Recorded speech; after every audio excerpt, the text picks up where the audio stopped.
Yeah.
Yeah. Oh, thank you.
So I think you have notes for me too. It's okay. This order is not the final order. It's not the final. Yeah, it's just do something. It's not final. My clock here looks like we're hitting 9 o'clock. So good morning, everyone. My name is Albert Chang, and I'm the chair of the New Mexico Oil Conservation Commission. September 18th, 9 a.m. So I'll call this meeting to order. This meeting is being held in the hybrid format and is also being recorded and is open to the public. Could the commission clerk please call the roll? Yes, roll call.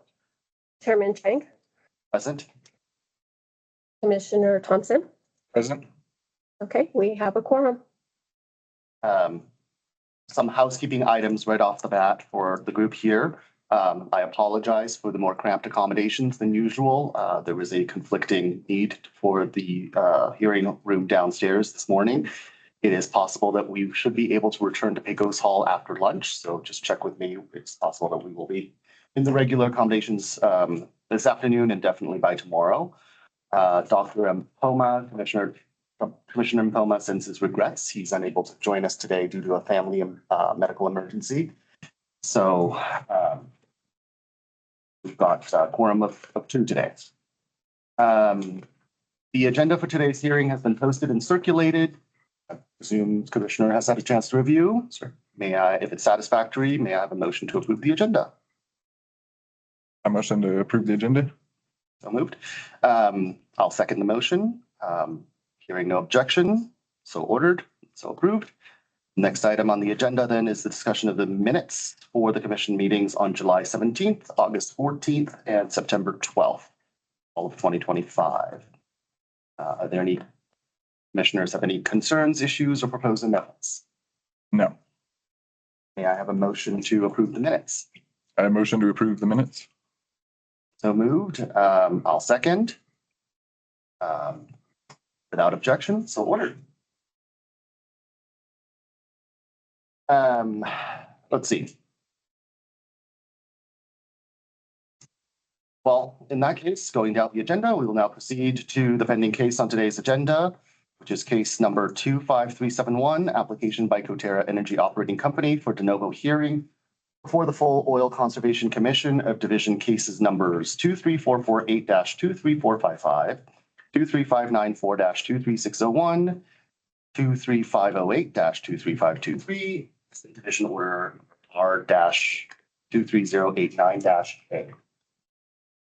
May I please have the appearances of the parties? The applicant. Good morning, Mr. Chair. Good morning, Commissioner. Good morning, Council. And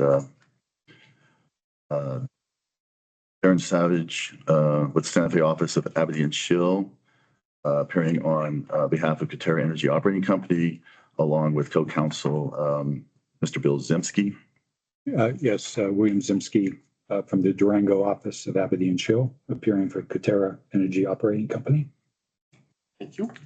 Morning, Director Chang, Commissioner Thompson, Adam Rankin, appearing on behalf of Human Resources and Reed and Stevens in this case with the Santa Fe Office of Holland and Hart, and with me is my colleague Paula Vance.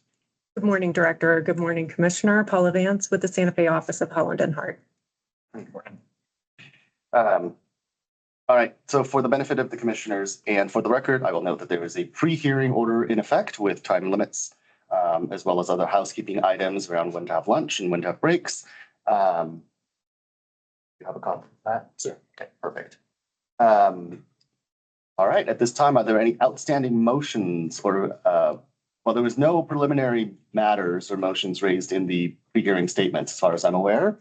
But is there anything else the council wants to bring up at this moment before we proceed to your cases in chief? One item, Chair Chang, is that an amicus brief was filed. I don't believe it's appropriate for amicus to be filed in adjudicatory proceedings for the commission. However, I don't want to take the time at this moment, at this juncture, to make arguments on that. I'd like to do that later, given the restrictions on time. So I just want to voice my objection to that procedure. And I have some appointed factual and legal arguments to make on that, which I'll do at the close of the hearing. Okay. Yes, we've received the petition for amicus, and we're going to hold that in under advisement and hold that in abeyance until decide later if that, how to handle that.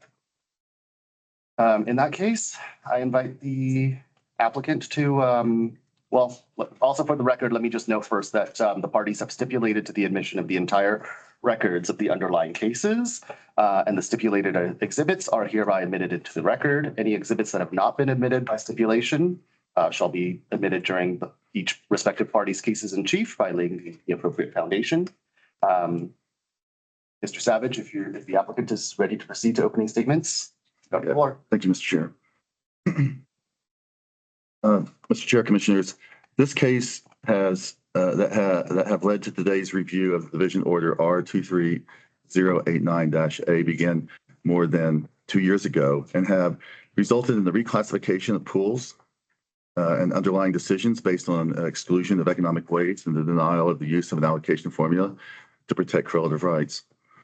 Coterra has been consistent and unwavering in both its geological analysis and its legal analysis, and had presented its analysis to the division prior to the original hearings, asking the division to take just a moment in a pre-hearing conference to reconsider the classification of the Third Bone Spring Formation and Upper Wolfcamp Formation as two pools.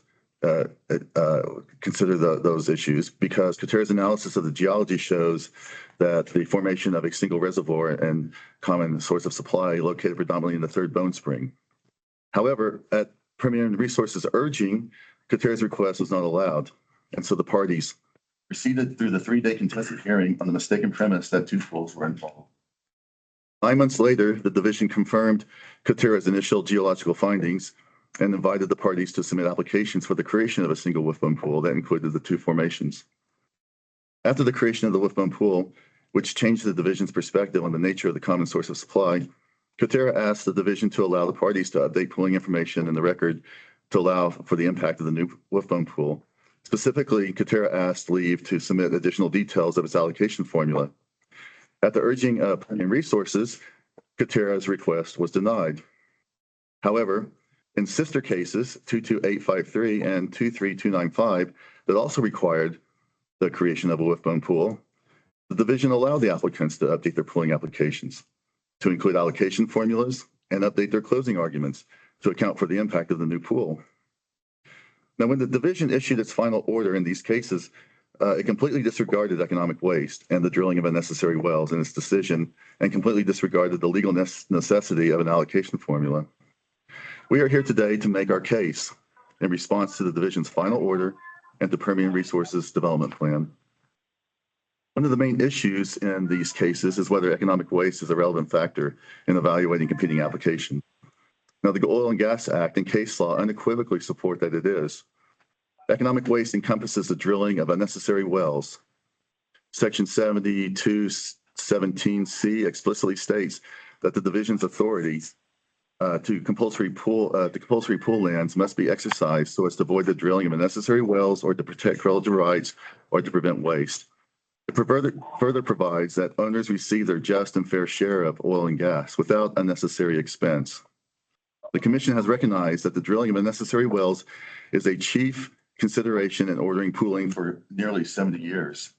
The evidence we will present today demonstrates that Permian Resources plan to drill unnecessary additional wells at an excessive cost to produce only negligible additional reserves constitutes waste, as this term is defined in the Oil and Gas Act. So another central issue in these proceedings is the application of Coterra's proposed formula to allocate production to owners in the Wolfbone pool, a common source of supply that consists of the Third Bone Spring sand and the Upper Wolfcamp. The Oil and Gas Act grants the division and commission broad discretion in determining how to allocate production to owners within a unit in order to protect correlative rights.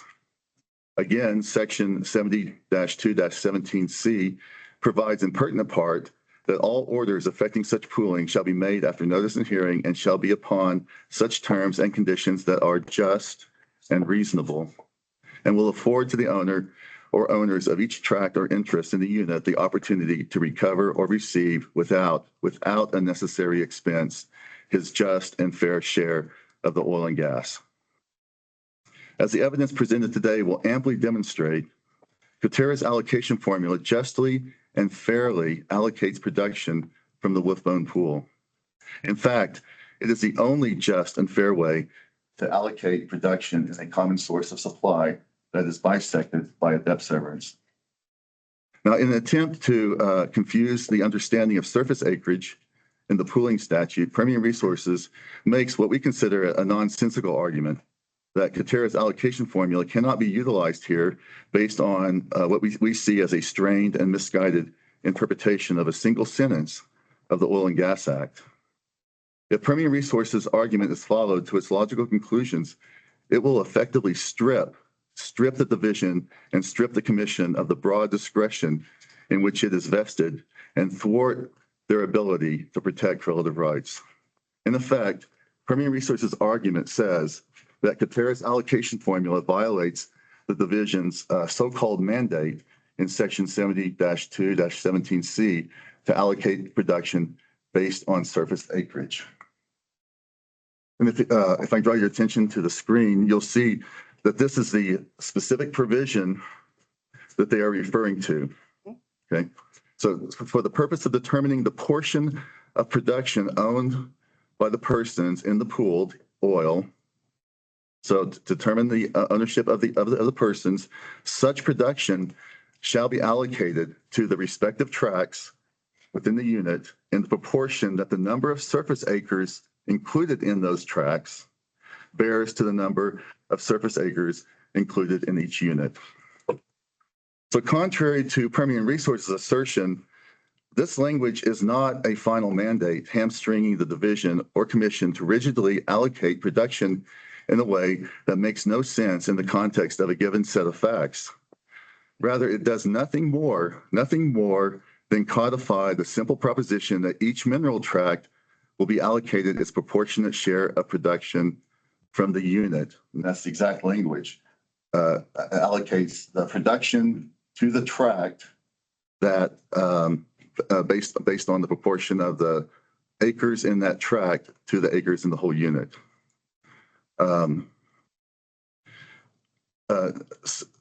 So in other words, it is a starting point. Now this is the starting point. So once you get the percentage of production to the tract, that's the starting point to determine the percentage of production allocated to each tract in the unit and only to the tract.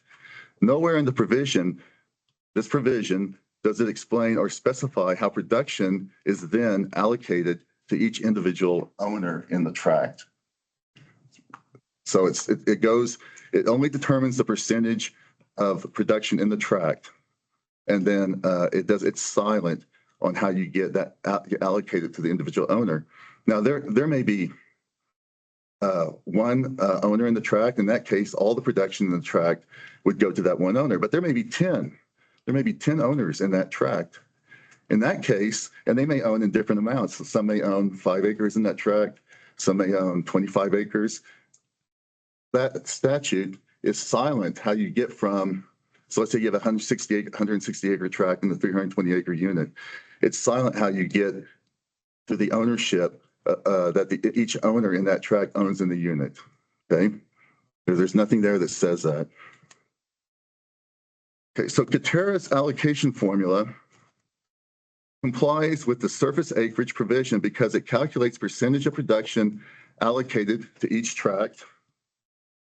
Mineral interests arise from and are described and defined by the survey of the surface acreage in the patent. And when you chain title, you start with the patent at the beginning of the chain of title. The patent is a land survey, and it describes in terms of surface acreage, both the surface interest and the mineral interest, from which all the land's interest, surface and mineral originate. Therefore, surface acreage is always accounted for and present in the mineral tracts of a unit. That is why mineral ownership is described as mineral acres. It's the unit of measurement of mineral interest. It's always surface acres.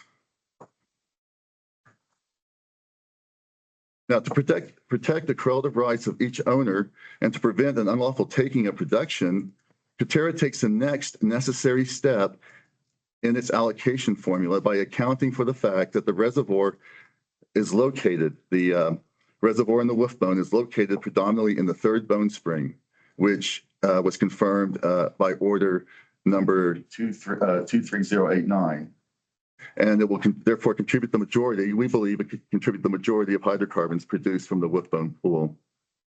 The evidence presented today will show that Coterra's development plan focuses on the basal third bone spring as the sweet spot for developing the wolf bone pool, the very same location that the division at the original hearing found to contain the predominance of the reserves in the wolf bone as a common source of supply.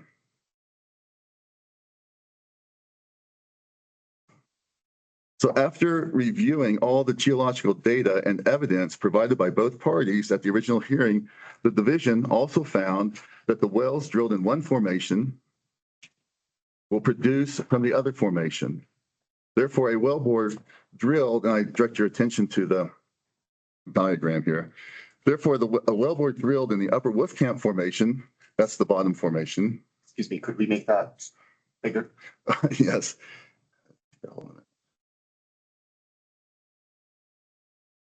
I need my thumbnails. Can I do a view and zoom? Zoom.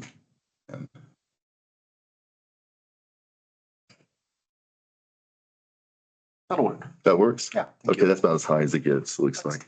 Okay, so the upper Wolfcamp is the bottom interval and a unit, and the top interval is the third bone spring.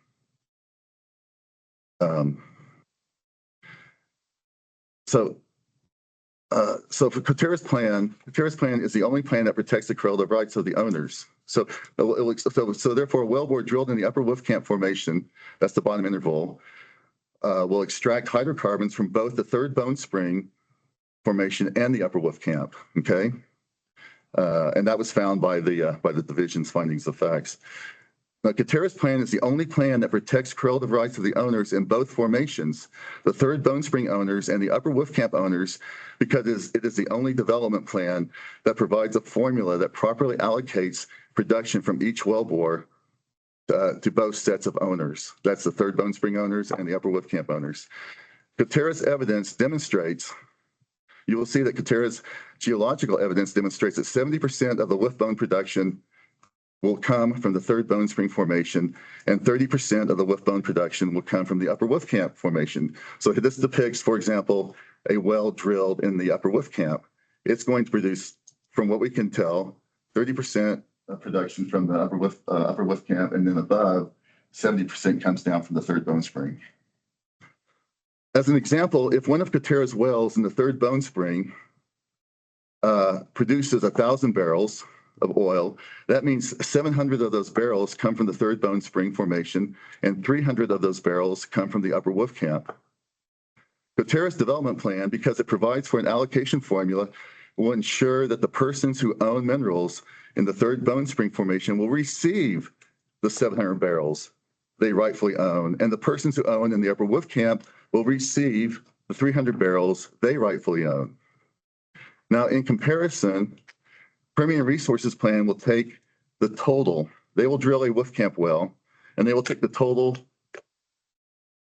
they will take the total 1,000 barrels produced by the Wolfcamp well and give all 1,000 barrels only to the owners in the upper Wolfcamp and none to the owners in the third Bone Spring, even though 700 of those barrels came from the third Bone Spring.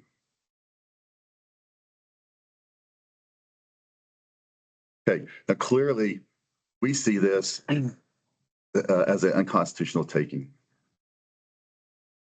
As shown in the Supreme Court case, Manning versus Mining and Minerals Division, the takings clause mandates that states make at the time of production, at the time that hydrocarbons are taken, reasonable, certain, and adequate provisions for obtaining compensation to the owners in that third Bone Spring.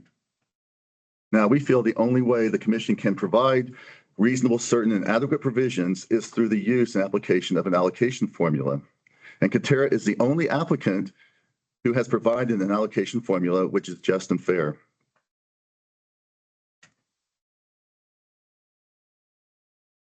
Now, Permian Resources tries to argue based on the New Mexico Supreme Court case Grace versus the Commission, that the correlative rights of the owners in the wolf bone would not be violated, and a potential takings claim would not arise under Permian's plan. And they provide this case, and this case is a very important case.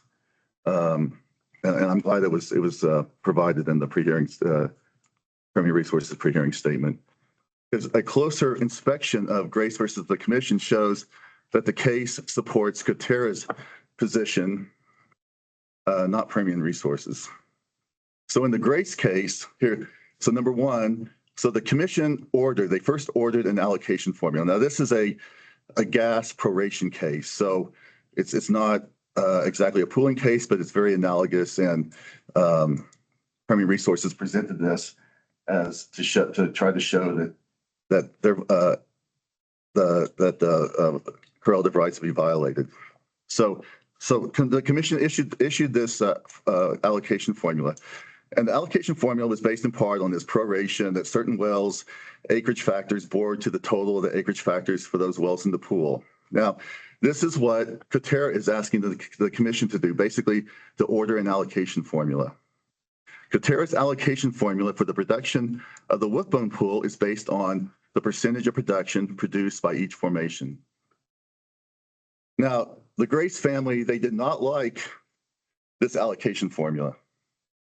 And they said, so now there's all these multiple surface acre tracts at these different intervals, and you're not accounting for all the production of all these surface acre tracts, and we're going to, our correlative rights are going to be impaired. And they argued they argued that the allocation formula was not based on substantial evidence and therefore would harm their correlative rights. Now, this is exactly what Permian Resources will argue today against Coterra's proposed allocation formula, that Coterra's allocation formula is not based on substantial evidence and therefore would harm their correlative rights. Now, the New Mexico Supreme Court looked at this and ruled that even though the accuracy of the Commission's allocation formula could not be determined in precise terms because all the necessary data was not available yet, the Commission was able to determine a necessary allocation formula under the statute because the statute says so far as it was practicable to do so. So the Commission provided an allocation formula at that time as far as it was practicable to do so with the current data that the Commission had provided. Therefore, any inaccuracies in the allocation formula in terms of calculating all those multiple surface acres within the unit does not harm the correlative rights of the Grace family because the allocation formula was reasonable and it was practicable. Now, this is exactly what Coterra is proposing today, an allocation formula that is practicable and based on the best data currently available. Permian Resources now, and counter to this argument, Permian Resources will argue that Coterra's formula is not based on substantial and completely verifiable data and therefore harms correlative rights. However, the New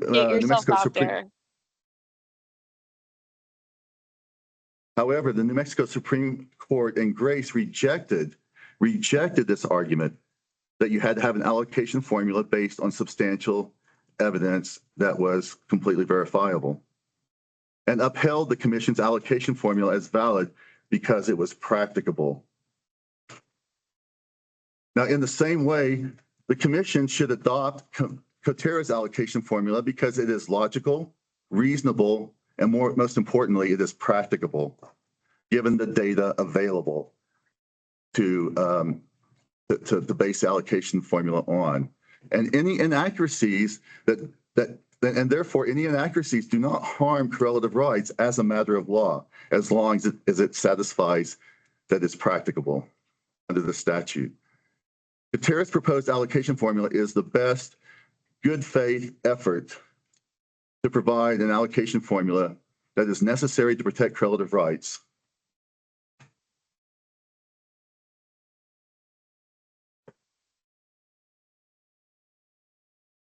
Furthermore, Grace is an old, furthermore, Grace is an old case, and the technology during that case 50 years ago for measuring and determining the potential production of hydrocarbons has since advanced and improved greatly, such that an allocation formula proposed today, like the one demonstrated by Coterra, is much more easily practicable. It meets that threshold.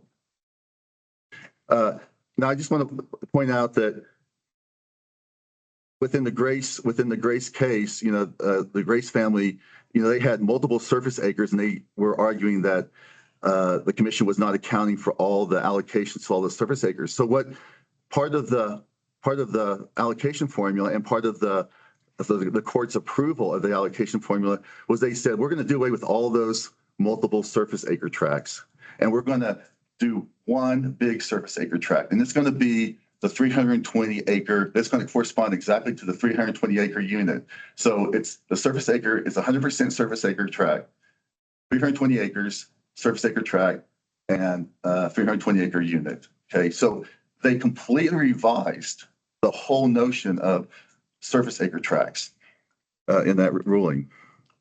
So in the absence of an allocation formula, it is the absence of an allocation formula in Permian Resources Development Plan that is what impairs correlative rights and gives rise to a potential takings claim as shown by the Manning Court. Finally, it should be noted that Permian Resources raises a number of claims that Coterra's applications have notice defects because they did not specifically describe the allocation formula in the applications. Contrary to Permian Resources claim, Coterra made the division well aware of the need for an allocation formula prior to the original hearing. It included descriptions for the owners in the Wolfcamp application. We were the only we filed the only applications that discussed how the third Bone Spring wells would be producing the upper Wolfcamp, and that's we devoted a whole paragraph to it. It was not; these were not standard applications. They gave the owners full notice, and sent owners a supplemental proposal and letter describing the impact of the Wolfbone on the owners. Coterra submits that notice has been sufficiently covered.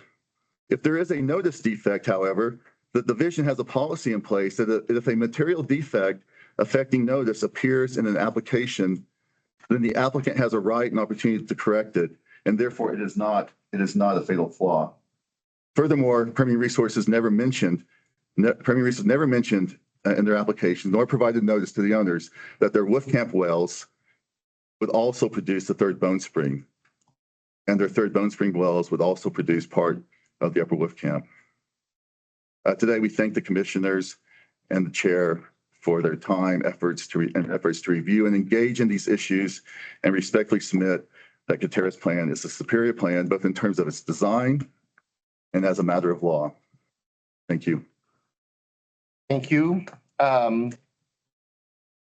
Rankin, does Permian wish to proceed or reserve? We'd like to reserve the time when we present our case. Thank you. Well, in that case, you may call your first witness. Thank you.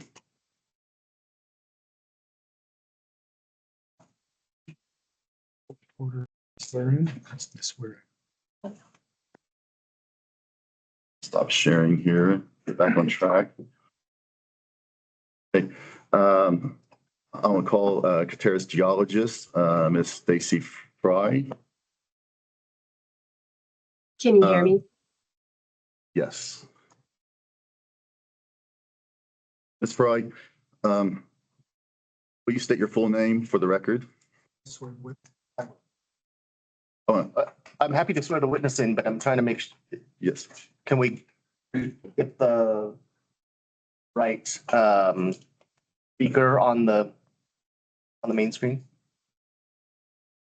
Okay. Excuse me.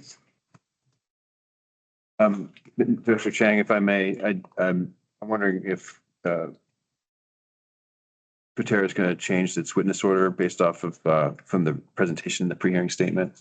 Is this a different order than you had presented in your pre-hearing statement? If so, I just want to know what the order is going to be going forward. That's okay, just so I can be prepared. Yes, Mr. Rankin, William Zimsky speaking here. We're going to go with Stacy Fry is our first witness. Kent Weinkoff, our reservoir engineer, is our second witness. Our third witness will be Calvin Boyle. He's our facilities engineer. And our final witness will be Ashley St. Pierre, who is our landman. Is that satisfactory? And we're leading with geology because that's the most important factor. Yeah, it's a jumble from what they presented in the pre-hearing statement, but I can work with it. Ms. Fry, do you solemnly swear or affirm that the testimony you're about to give in the cause now on trial will be, or I guess in the hearing, will be the truth, the whole truth, and nothing but the truth, and then penalty of law? Yes. Thank you. Your witness? Ms. Fry, will you state your full name for the record? My name is Stacy Fry. I'm a geophysicist at Coterra. And have you reviewed all your geology exhibits, including your written statement? Yes, I have. Is there anything in your exhibits that you would like to correct or clarify? Yes. So we filed amended exhibits for a couple of corrections, but I also wanted to correct labeling on my exhibit B7. The cross-section and Coterra's first sand target are correct, but I accidentally mislabeled the formations on the left side of the cross-section. So those should say Avalon up top, and then first Bone Spring sand, and then second Bone Spring carbonate at the bottom, and the boxes should be slightly adjusted.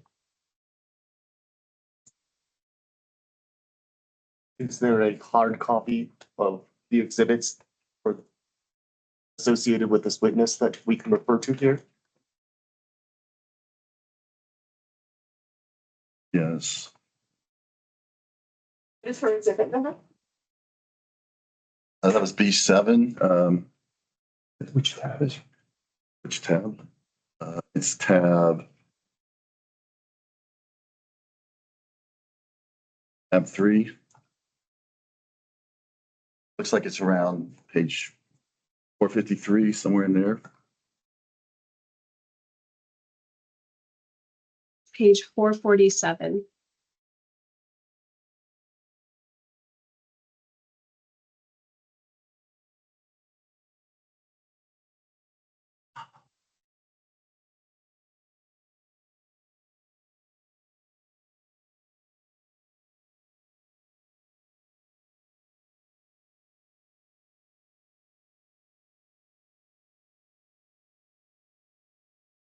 Share this.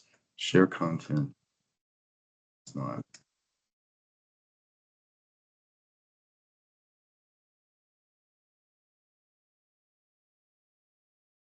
Fill that up.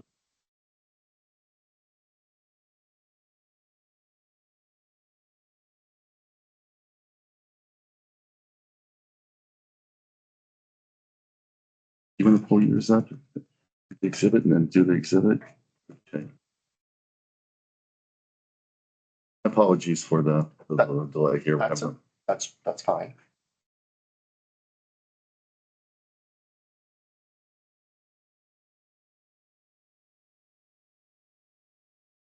Rankin, did you write down witness order for them? You just asked about? Yeah, I did actually. I believe it's Miss Stacy Fry, and then Mr. Weinkoff, Mr. Boyle, and then Miss St. Pierre. Thank you. Here we go. You will.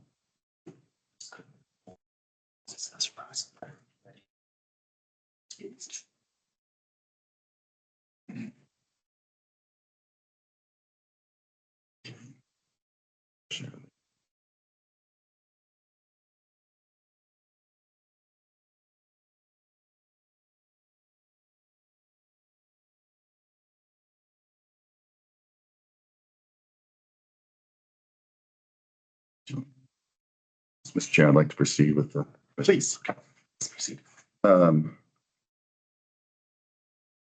so do you adopt and confirm the statements and exhibits as being accurate and correct to the best of your knowledge, subject to those modifications? Yes, I do. Let's go to your exhibit B1. Oh, we already did that. what is your, how long have you, what are your responsibilities at Coterra?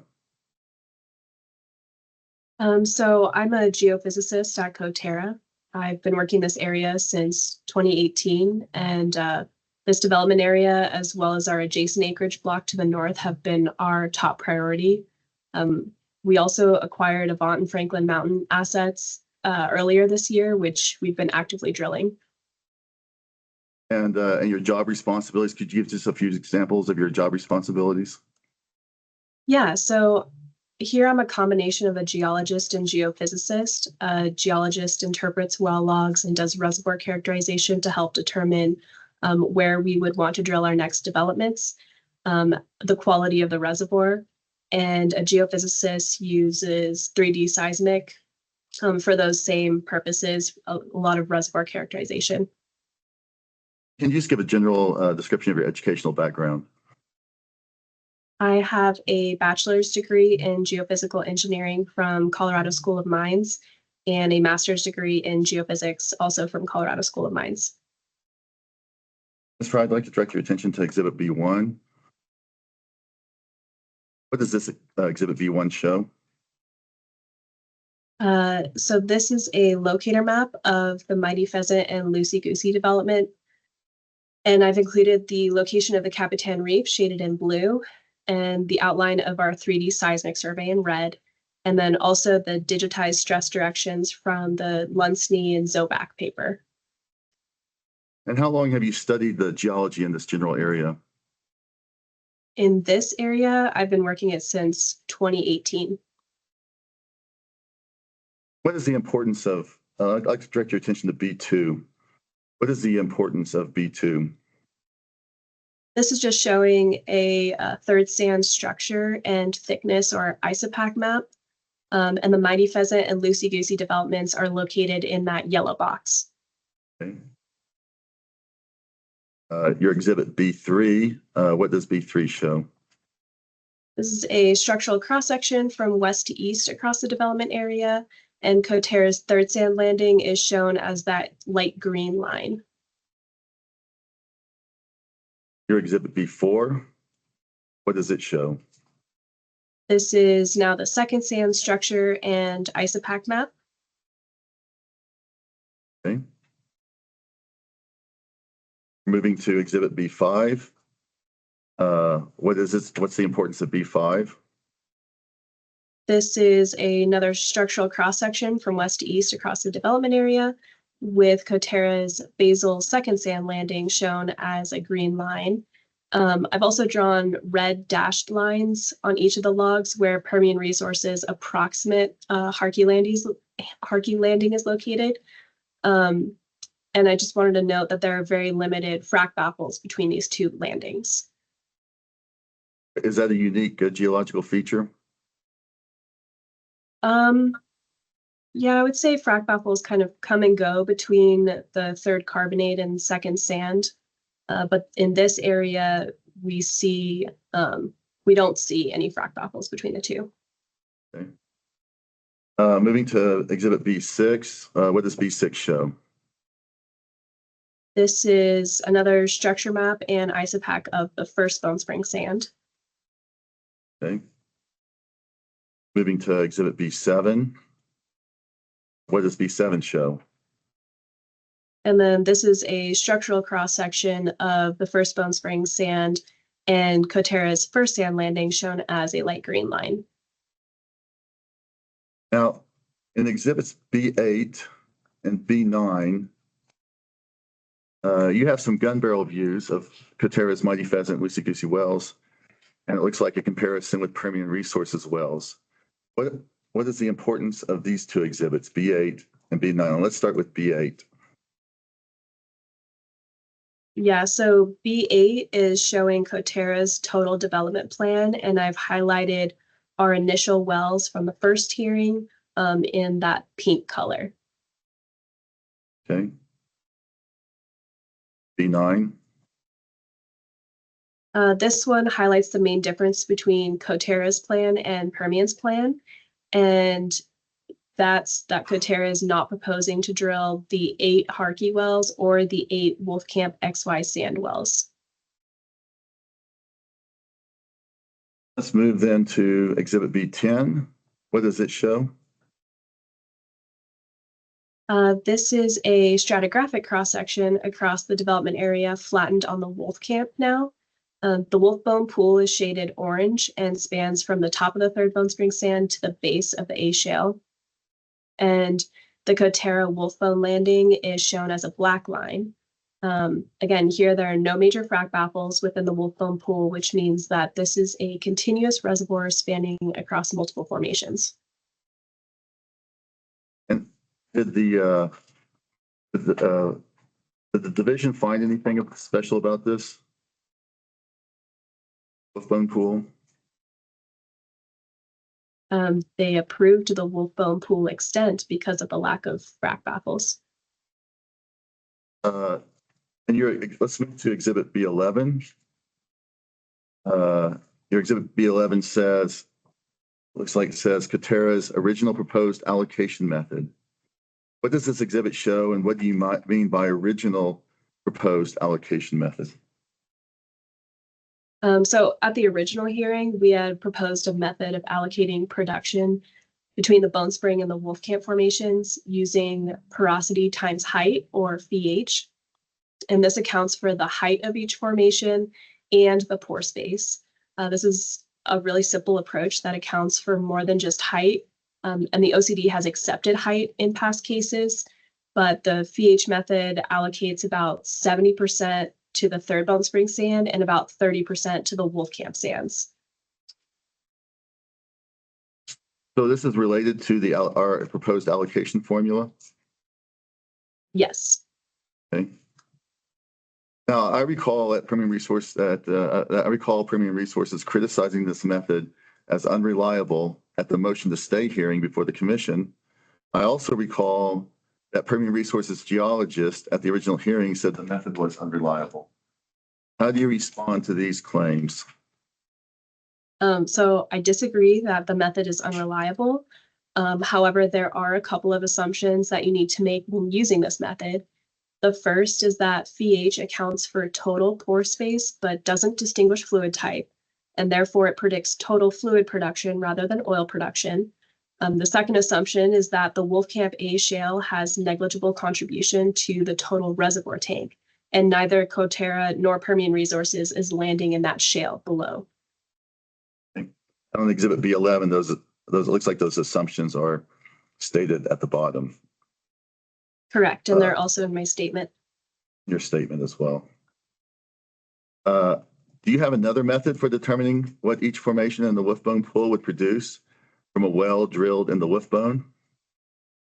Yes. Exhibit B12 shows an alternative approach to calculating the allocation. So here I've created histograms of the average TVDs of laterals relative to different bone spring structure maps. And the histograms are shown as those blue bars next to the log. So these histograms highlight that operators primarily target low resistivity sand reservoirs within about 4 miles of the development area. And that 4 miles is highlighted in my red box on the locator map. But operators rarely target the carbonates and shales in between. And so I calculated a net pay based on where the highest density of wells targeted and ended up using a resistivity cutoff below 50 ohm meters and a neutron density separation cutoff below 3 porosity units, which resulted in an allocation of 79% in the third sand and 21% in the Wolf Camp. And why can you just explain why you conclude that this second method is reliable? So I think this is reliable as well because it's an unbiased statistical approach that's based on where other producing wells are located in the area. So are you relying on these two methods to determine the overall allocation of production in the Wolfbone Pool? I have one more method that I used to confirm these first two methods, which I show on Exhibit B13. Okay, what is this method and why is it reliable? Exhibit B13. Yes, B13. So in this last method, I borrowed Permian Resources Exhibit J from the original hearing because they actually have sidewall core measurements at their Batman development about a mile to the west of the development area. And these measurements allow me to calculate SOVH, which in theory should predict total oil saturated pore space. So I took the average oil saturations and porosities that they've listed in their exhibit, and I calculated the SOVH for each interval that they provided data for. And that results in an allocation of about 74% in the third sand and 26% in the wolf camp. But I do want to note that in their current exhibit packet, they provided some measurements within the wolf camp A as well. And so I account for those measurements in a rebuttal exhibit later on. Okay. And I guess this B14, it looks like it is your last exhibit. What does B14 show? So this is just a summary of the three methods that I use to calculate an allocation formula between the third sand and wolf camp. At the top, I reference OCD's order number R23089, which states that the lands proposed by drilling both parties lacks natural barriers and would prevent communication between the Third Bone Spring Sand and Upper Wolf Camp, thereby creating a single reservoir or a common source of supply located predominantly in the Third Bone Spring Sand. This is an important finding and supports each of my three allocation methods, which all confirm that the common source of supply lies primarily in the third sand. None of these methods are perfect and each have their assumptions, but all of them highlight the third sand as the primary reservoir. And we think it's fair to go with the lowest allocation percentage in the Bone Spring, which is the original proposed allocation of 70-30. Okay, just to clarify, so two of your methods give very high allocation percentages in the Bone Spring, but you're going with the lowest one. All three give a higher percentage in the Bone Spring, and actually all of them show higher than 70-30, but we listed 70-30 in the original hearing, and I think it's fair to stick with that. Was the OC order that you referred to from the original hearing, the one that you referred to and talked about, was that objected to or appealed by either Coterra or Permian Resources? No.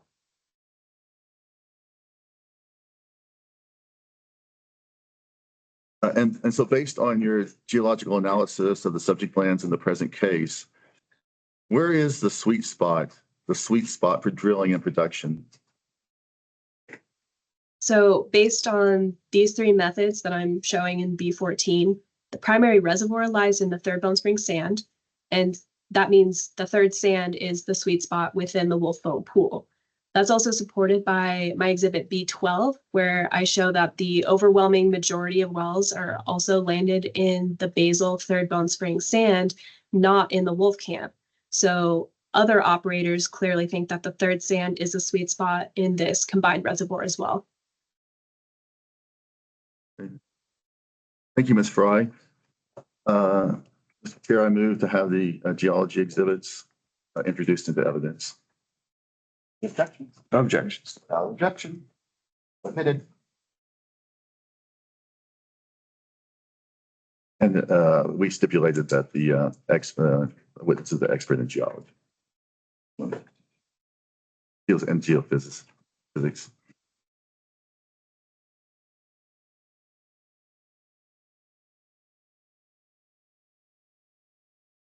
Any further questions for this witness? No questions. Okay. This may be excused. No. Wait, no. Oh. Right, go ahead. Yeah, would you mind stop sharing so I can share my screen? Thank you. Thank you.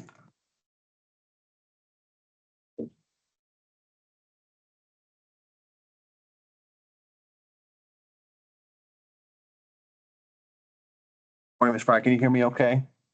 Yes, I can. And I'm pronouncing it correctly, right? Yes, And just for the record, you previously testified in the underlying division case, correct? correct. And in that case, your name was Mueller, is that right? That's right. Okay, and I pronounced that correct as well, right? You did. Okay, good. Thank you. Sorry. I just wanted to make sure that I'm tracking and everyone's tracking. So when they track the record from previous testimony, they understand that you were the prior geologist as well. So I have a few questions for you. I'm going to direct your attention first to your testimony. At the bottom of paragraph 13 in your testimony, you state that Coterra is currently vetting the Upper Second Bone Spring sand formation as an additional landing zone and may target that in the future development. Did I read that correctly? Yes. Where is Coterra vetting the Second Bone Spring as a potential additional landing zone? What do you mean by where? What region, what area are you vetting that as a potential landing zone? So we're vetting the area surrounding the Mighty Pheasant and Loosey Goosey development. And we're actually planning on targeting the upper and lower second sand together at this development at this time. Okay. And have you done that? Any offsetting acreage? In this area, we have not. Okay. And what area are you looking at here? Are you looking at 1 mile, 2 miles, 5 miles, 10 miles? What area have you, how far out does that go? Actually thinking, so a few miles to the north, maybe, so less than 10 miles to the north, we did just drill a development, our Royal Oak development. We're waiting on frac for that development, but up there we did stagger between the upper and lower. But besides that, we have not. Now, you just told me that your plan would be to drill the upper and lower together, correct? Correct. Now, are you familiar with your colleague, Ms. St. Pierre's testimony? Yes. And you're familiar with the 5-year development plan that she put forward in her testimony? Yes. And are you aware that she did not include the Upper Second Bone Spring within the 5-year development plan in her testimony? That's correct. And I think we need to make a correction on that. Okay, so you're telling me that that the intent is to drill the Second Bone Spring sometime within 5 years and do it at the same time as the lower Second Bone Spring, correct? That's correct. Okay. But you're going to drill at least one Second Bone Spring well in each of the developments before you can co-develop any Upper Second Bone Spring, correct? No, not necessarily. That's a little confusing. So my wine racks list the initial wells that were initially proposed in the first hearing. However, that was before the rules where you had to drill the initial wells first. So our plan is now to develop all lower second sand and all upper second sand wells together. Are you telling me it's your understanding that the division rules allow operators to drill infill wells before an initial well is completed? No, that was my understanding of the rule back during the original hearing. Yeah, objection on that. She's not an attorney and does not have legal expertise to analyze the rule. I'm asking her what her understanding is of the pooling rules. If she believes that they can drill, Coterra is basing this development plan on being able to co-develop here, and the division's rules are very clear that infill wells cannot be proposed until the initial wells authorized under a compulsory pooling order have first been completed. So I just want to point that out. Let's stop for a second. This is Zach Chandler, Commission Counsel. First, the witness answered the question before the objection. So if you want to strike, that's your option. Do you want to strike? Move to strike? I think the extent to which you answered is fine for the record, but to continue to ask a geologist to opine on the nature of the rules, I think is inappropriate. Okay, so you're on to your next question. Let him object before she answers. So just going back to my point, currently the Upper Second Bone Spring is not in Coterra's 5-year development plan, correct? That's not my understanding. Okay, as for Ms. St. Pierre's testimony, it's not in the 5-year development plan, correct? Objection, she answered that earlier. Your response to the objection? I believe she did. That's fine. I'll move on from that question. So let me ask you about the fee height analysis, Ms. Fry. In your testimony,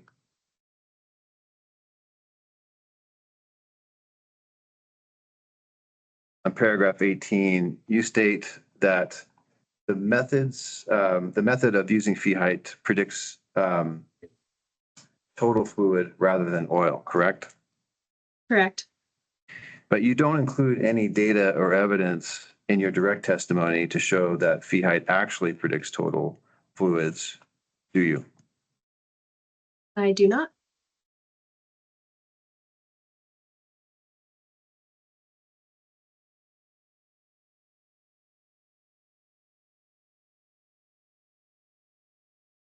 And you testified in your discussion with Mr.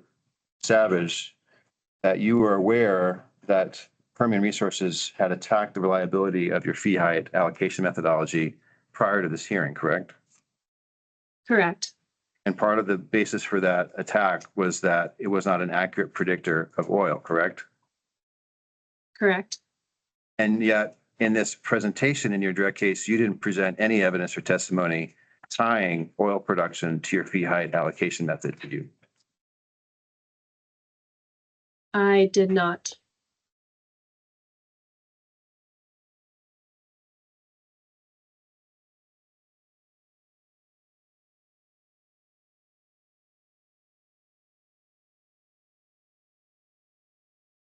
I'm going to direct you to Mr. Weinkauf's Exhibit C13, which I believe you have an image. Well, I'm going to start here. Okay, so this is Mr. Weinkauf's Exhibit C13. He makes the point in this exhibit that in 2024, after the underlying compulsory pooling hearing, in this case at the division, Coterra updated its completion plans, resulting in an increase in well costs to, quote, deliberately target the Wolfbone pool to better access the entirety of the Wolfbone pool by increasing its frac size, which is a, quote, more efficient way to target the entirety of the Wolfbone pool. Is that your understanding of Mr. Weinkauf's slide here? Yes. Okay. Now, what I understand from the slide is that Coterra decided to add $1.7 million in additional costs, as I understand, for each of its fracs to chase a, quote, in your words, quote, negligible contribution in the entirety of the Wolf Camp pool. Correct? That's not correct. We're landing our wells in the Third Bone Spring sand, and so increasing the frac would help access the Wolf Camp Y sands. Okay, and you're telling me that you're not gonna drill. He said he uses the word entirety of the Wolfbone pool. Agree? Correct. And he uses it twice. Agree? Yes. And are you telling me that your wells are not going to drain any or produce any of the oil from the Wolf Camp A? I think the Wolf Camp A produces a negligible amount compared to the primary sand reservoirs above. Do you have any data to support that contention? I would point to, well, it's in a Permian Resources rebuttal exhibit. And then the fact that no one lands down in the Wolf Camp A shale, everyone always targets the more permeable sands above, I think is good evidence for that. Okay, so, again, knowing that Permian Resources is challenging your allocation here, claiming that the exclusion of 42% of the fee height calculated for the entirety of the Wolfbone pool is a direct impairment of the owners in the Wolf Camp pool. You didn't bring forward any data in your direct testimony to show, in fact, that in offsetting wells or anything that you've drilled or any offsetting wells have drilled, that there's no actual production from the Wolf Camp A. I didn't speak to production in my testimony. That would be Kent's domain. Okay, But so as far as Go ahead, didn't mean to cut you off. As far as geologic evidence that I've brought forward, that's where the 3 different allocation methods show why I excluded the A. I think especially my exhibit B12 shows that down where there's high neutron density separation and a very clay-rich formation down in the shale, majority of operators do not target that.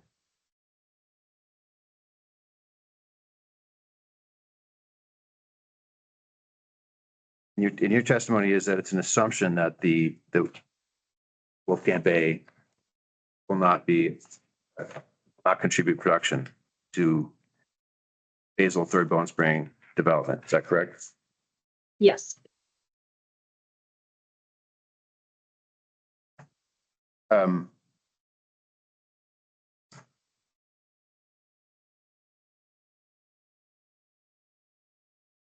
Now,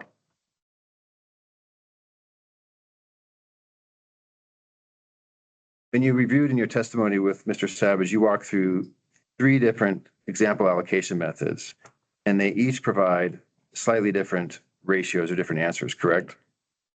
Correct. And none of them provide the same answer, agree? Agreed. And in fact, in the end, as I understand it, Coterra is proposing a 4th answer that none of these methods that you say are all reliable have provided, correct? Can you tell me what you're referring to? So is my understanding that Coterra is proposing a 70-30 allocation between the Bone Spring and the Wolfcamp?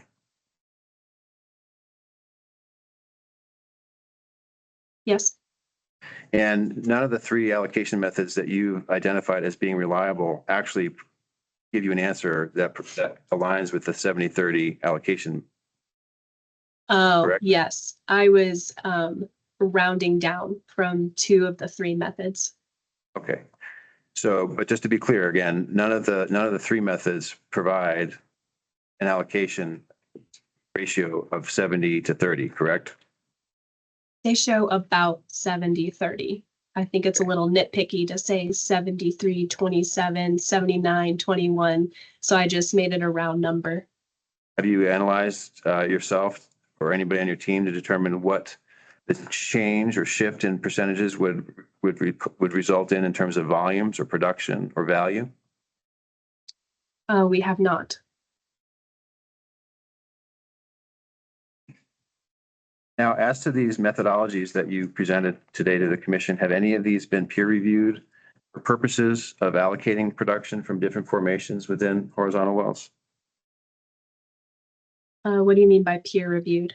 Have they been presented in any papers or research, or has there been any documentation of their use for this purpose in publications?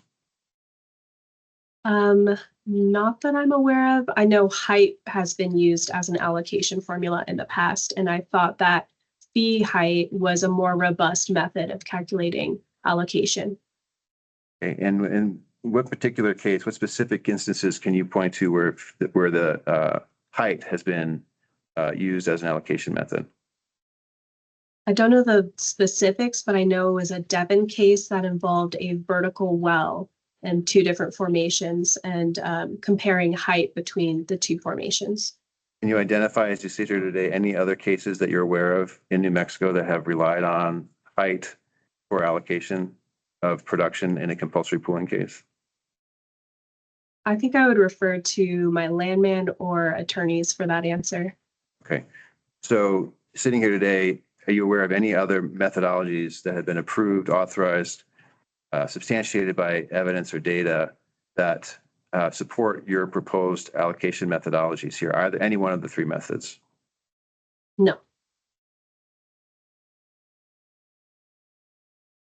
Now, just to be clear, I understood you to testify that all 3 methods, even though they provide different answers, are all equally reliable. Is that fair to say? Kind of. Okay. I'm more saying that I would prefer to go with the FEH method. However, I checked additional methods to make sure that The Third Bone Spring sand was still considered the primary reservoir or the highest percentage allocation using additional methods, which those methods did confirm that. Okay, and just to be clear, I mean, you're comparing the XY to the basal third bone spring in that analysis, correct? In one of my methods, I am. In my second method, I am simply using a pay cutoff based on where people are landing, which naturally cuts out the Wolfcamp Shale because very few wells are landed there. Okay, so in effect, you're excluding the Wolfcamp A from all three of your analyses, correct? Correct. What's the difference in gross thickness between the basal third bone spring and the Wolfcamp XY? They're approximately equal in height. But you're also including the entire third bone spring in your fee height allocation, correct? Correct. So what's the difference in gross thickness between the third bone spring that you're using for your allocation and the XY gross thickness? The entire third sand versus the XY. I think in the fee height calculation, height dominates, so probably around 70% versus 30% height in the XY. Thank you.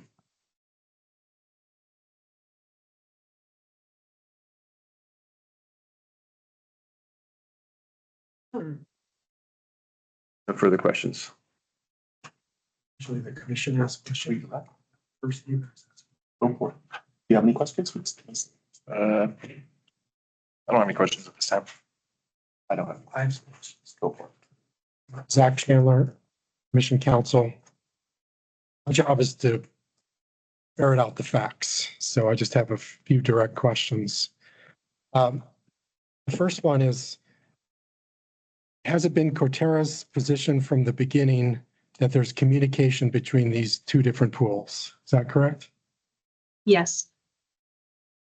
And does Coterra support the division's decision to make this one uniform pool? Yes. So explain to me as a layperson how it's not inconsistent that when it comes to the allocation percentage, suddenly Coterra saying, oh, no, 70% up here. It's no longer one pool. We got to factor in 70 and 30. Tell me how that's not inconsistent. I think, well, the pool is defining the common source of supply, which the pool is bound by frac baffles above this Third Bone Spring sand and below the Wolfcamp A shale. But my job is to allocate where I think production is coming from. And I don't think the Wolfcamp A shale is contributing as much to production as the sands lying above. Does that Okay. answer it? I'm just trying to build the record. So giving you, these are softball questions. The next set of questions comes from Coterra's motion for stay, and where Coterra's counsel wrote that Permian plans to distribute 100% of the production from these wells to Wolfcamp owners, entirely excluding Third Bone Spring owners from their rightful share. Are you the witness that can identify which specific owners, parties, trusts that are being entirely excluded? No, that Under- would be my landman. Okay. Final set of questions from the order issued by the division. Ending in finding 23. OCD finds Reed's proposal, Reed being Permian, will result in higher recovery of hydrocarbons. Are you the witness that's challenging that finding? That would be my reservoir engineer. Okay. And continue on finding 23. And will produce the Wolfcamp portion of the wolf bone, which will prevent waste and protect the correlative rights of the interest owners who own interest in the Wolfcamp portion. Are you the witness that's challenging that finding? No, I believe that would be my landman as well. Thank you. Anything? Any regret? Yes, thank you, Mr. Chair. Ms. Fry, you acknowledge that, that the pH only accounts for total fluid and not the differentiation between oil and water. That's correct? Yes. And so since then, you made steps to improve upon that. How did you make steps to improve upon that? Well, instead of just relying on a single allocation formula, pH, I wanted to double check my work by using two other methods of calculating allocation. And the last method I used came directly from Permian Resources core measurements. So by using their measurements, I still found that the third sand was the dominant reservoir. Mr. Rankin asked you about were you aware of cases that used height as allocation, part of the allocation formula. Are you aware that in our pre-hearing statement that we listed a number of cases? I know that you listed several cases, but the only one I'm familiar with is the Devon case. Okay. So for those cases, and there's two of them, as I recall, 20169, there was an allocation formula proposed that was based on just on height. And the other one was also a case, and if I recall this correct, it was something around 20869, but it's accurately listed in the pre-hearing statement. So, Ms. Fry, can you, if you use just height as the factor, which it looks like the division and the commission has approved that in the past, that you're correct. What kind of inaccuracies might you run into if you just use height? Height doesn't take porosity into consideration, so the pore space needed to hold hydrocarbons and water. So height alone doesn't really describe the reservoir. pH is a good middle ground. However, that also predicts total fluid rather than oil. And SOPH is really what we would want to use to predict the total reservoir capacity. However, SO or oil saturation measurements are difficult to measure. And that's why I wanted to use Permian sidewall core, because those don't exist everywhere. That's a pretty rare measurement. So even using SOPH, we find that the third sand is the highest percentage. Okay. But height alone does provide an approximation. Does it not? Height dominates the pH or SOPH calculation, yes. Okay. So even though it's inaccurate, it may be slightly inaccurate, or there may be some variations in there, it provides an approximation, and the OCD and the OCC has approved that as a valid approximation. Do you agree with that? Yes. Okay.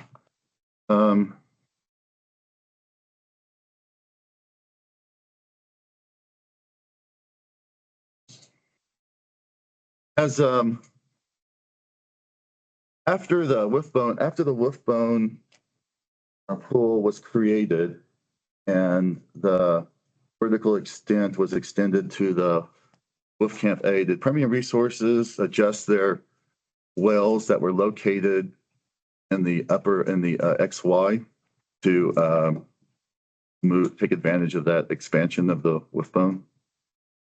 No, they did not. How far below the their third Bone Spring wells did they place their upper Wolfcamp wells? Based on their proposals, I believe it's about 95 feet. Do you consider that a very close proximity, average proximity, or distant proximity? We consider that basically landing flat in a zone.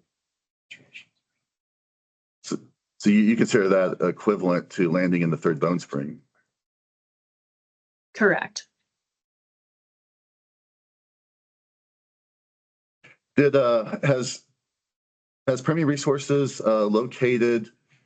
So you pointed out in your exhibit, I believe which one it was, but the one that showed all the operators, the majority of operators targeting the third Bone Spring. Have you seen Permian Resources vary from that distance in any of their other offset or other development plans involving the Wolfcamp XY? Are you asking if they landed in the A shale in any other instance? Yeah, let's start with that.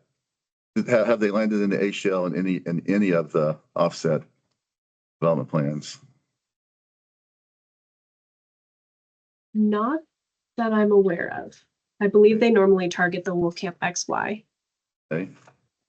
And in those offset development plans, are there Wolfcamp XY wells? Are they in very close proximity, average, or distant from the third Bone Spring wells? Very close proximity, still about 100 feet.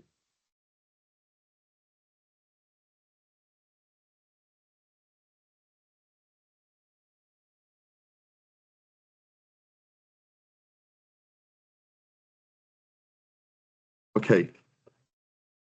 Adam asked you about the accuracy. I'm sorry, Mr. Rankin asked you about the accuracy of each individual allocation method. Is my recollection correct that you did not say each one individually was completely accurate? That's correct. Okay. So how do you, but you did 3. Why did you do 3? And does that improve the accuracy? So I did 3 because I had my initial method of BH and wanted to explore other methods of verifying that first method. And I think the other 2 methods that I used did verify that the third Bone Spring sand is approximately 70% of the allocation. Okay. And to be fair, the fact that you chose the lowest of the 3 seems to me to be very generous. Is that correct? I don't consider it generous. I consider it fair, based on the fact that each of these come up with a slightly different percentage. I thought it was fair to round to 70-30. But you erred on the side of benefiting Permian Resources. Sure. Okay. You could have really argued that. Could you have really argued that the higher percentages in the Bone Spring would be more appropriate? I think the fact that 2 out of the 3 allocation methods were closer to the 70% range. That's kind of why I leaned into the 70%. Only one of my methods, when I calculate net pay, is more of an 80% range. And the last question. So for the height factor allocation method, for the allocation method using just height that the OCD and the OCC has approved in the past, are you aware if that method is peer approved, peer reviewed? I'm not aware, but I would hope so since it was approved. Thank you, Ms. Price. That's all the questions I have. May I seek recross on one point that was raised in redirect that I think is important to address? It's limited. Yeah, limited. Ms. Fry, you address in your redirect with Mr. Savage your discussion about oil saturation or SO, correct? Correct. And you said it was a very important measure for you to do this other allocation methodology, correct? Can you reword? Yeah, it's rare to have an actual SO measurement, right? Oh, yes. And so you use that as a basis for one of your allocation methodologies because it's a good measure of what's actually in the rock, correct? Pending some assumptions, yes. Okay. And so as I understand your analysis, and I'll put up on the screen here, your exhibit B13 real quick.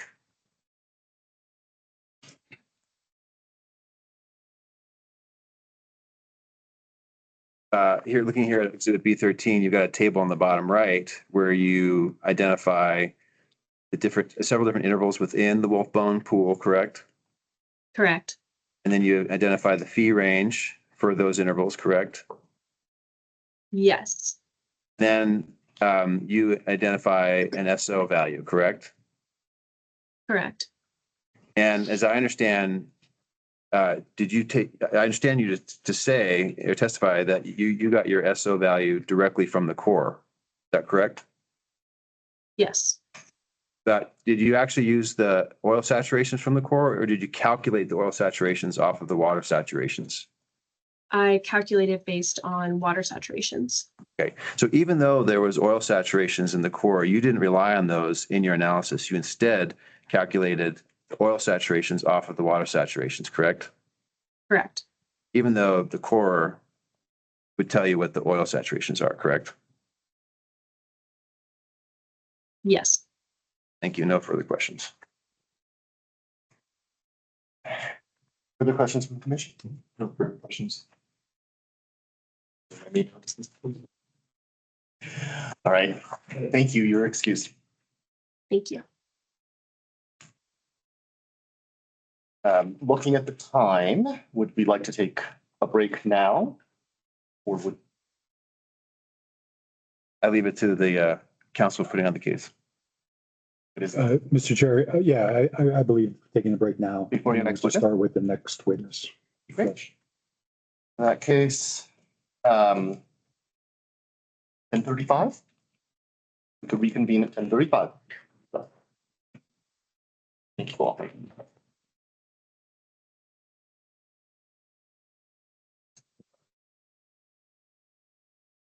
Need break, do we? Breakout rooms? Not really. Okay, Let me find out for you. we can, Fine. yeah, are you guys gonna leave? And maybe we'll stay? Or whatever. We'll find this. Let me look into that and I'll see if I can find this makes it easier. Okay. Thank you very much. This building is popular. But when you're downstairs, at least you can like go outside, right? Yep. It's a little bit easier. I guess we could go outside. I'm just rounding. I see. What is it again? We're not recording. I couldn't tell you about the Zoom microphones. That's not our. Oh, How long is my intro? Okay.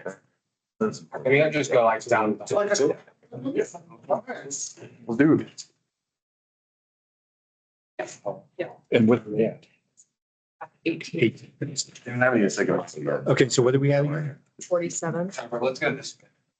47 plus or? 47, 46 seconds. Yeah, round up. But probably be better than doing seconds.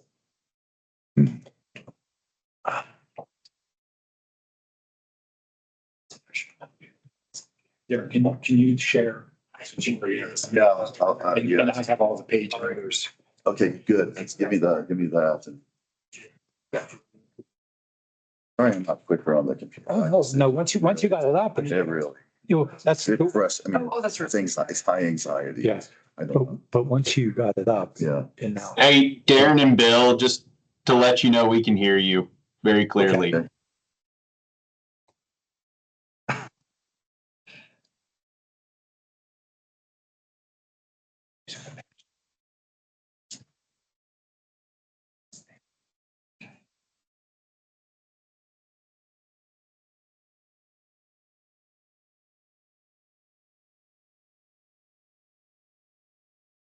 Hard to range mine.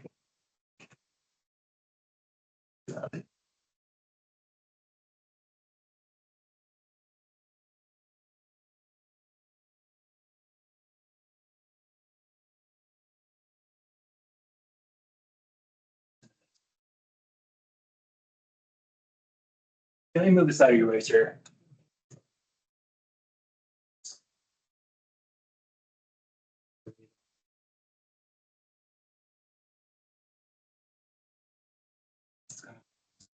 Yeah. It's not that bad.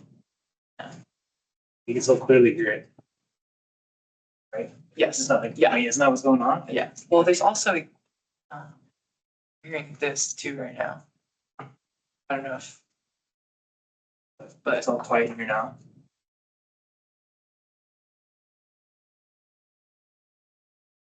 oh yeah. Yeah, I do. Yeah. We have this. That one's probably still Yeah. better. Yeah. Right? Yeah. Cool. I'm gonna go to snack dinner outside. Yeah.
We came into this commission work back at just the right time.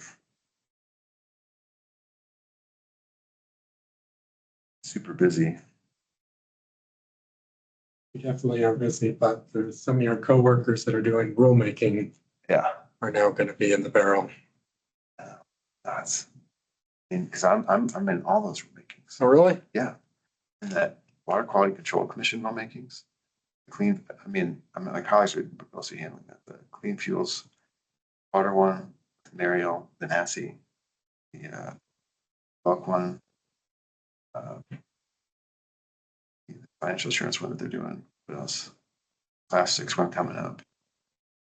And it's like, I'm gonna have to, I need to hire somebody just to like, Body double. to prove it. Company, because like, yeah. I guess you gotta, I mean, it has to be done, right? By statute, you have to get it done, I guess. Too much. Yeah, and then my only hope is that like oil prices kind of tank. And so all this like stuff goes away. It's just a little bit slows down because it's like everybody is just so busy. So busy. And I feel bad like for this division group, I feel bad for them. They just, getting buried. Jesse's overwhelmed. Now, I guess they got this guy, Michael Hall. Haven't met him yet. Have you met him? I don't know that name. I think they hired a third attorney recently.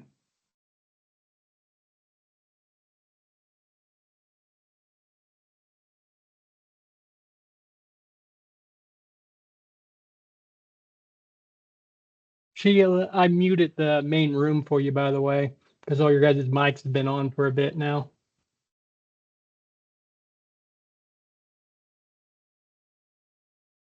And Dean, this is Dina. There might be other mics that are still live because I can still hear you and hear people. So just FYI.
I muted you guys a bit ago if you're speaking right now.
Coffee?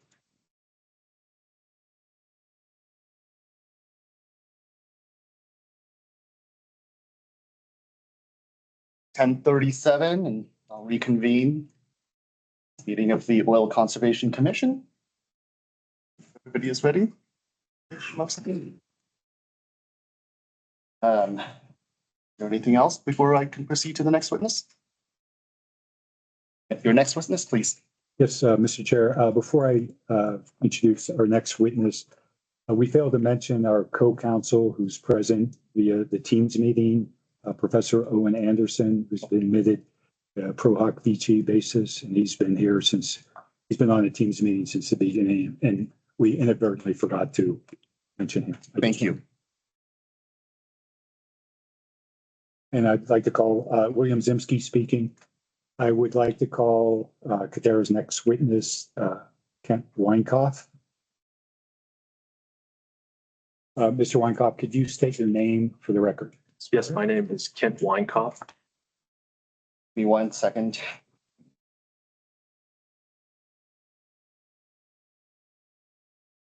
Mr. Weinkoff, you solemnly swear or affirm that the testimony you are about to give in this hearing, it will be the truth, the whole truth, and nothing but the truth under the penalty of law. Yes, I do.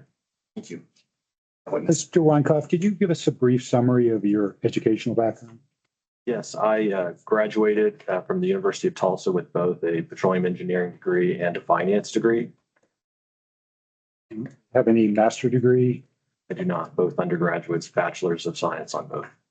And can you just briefly describe your work experience? Yes, I've worked as a board engineer, Coterra Energy, across their various business units, as well as corporate acquisitions and divestitures group. And what's your exact title and job responsibilities at Coterra? I'm a senior reservoir engineer, and I work the North Lee assets of the Delaware Basin, which is within the Permian Basin. And my responsibilities across several streams. I'm project manager for the developments that Coterra is pursuing. Also work with the geologist to help define reservoir characteristics, perform economic analysis to determine what's the best development for working interest owners, and estimate recoveries that we think we can get from various development plans. And I believe we've stipulated to expert qualifications, but just for the record, we're tendering him as an expert in reservoir engineering and economics. Thank you. Mr. Weinkoff, first I want to talk about amended Exhibit C4, which should be in front of you.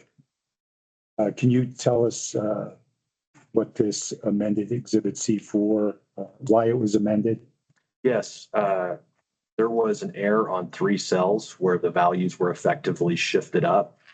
This error does not impact our analysis, but I will call attention to the cells that were impacted. So on the exhibit, the bottom right table, you'll see a column called well oil EUR, and effectively the well spacings 3 through 6 had values that were 1 cell shifted up, so they did not show the correct well oil EUR for that given development spacing. However, Coterra's recovery factor model is based on a unit basis, so that number is really a derivative of the 1280 acre unit oil EUR, which is the 3rd column. That column has no error, and that was part of that's what we utilize for our entire analysis. And could you have done this table without that one column? I guess it's the 2nd column, well oil EUR. Correct. And BO. Yes, we could have made our analysis and the points without it. Now let's go to Exhibit C1, and that's on numbered page 468, PDF page 471. And do you see that exhibit in front of you? Could you briefly convey the information that this exhibit is meant to convey? This exhibit simply to convey that Coterra is an operator within the New Mexico area and specifically also the North Lee area. So the top table represents the North Lee AOI, and it shows the wells that Coterra have spudded or completed since the beginning of this year. The bottom table shows the total New Mexico activity since 2025 start, and Coterra spudded 75 wells and have completed 49 wells.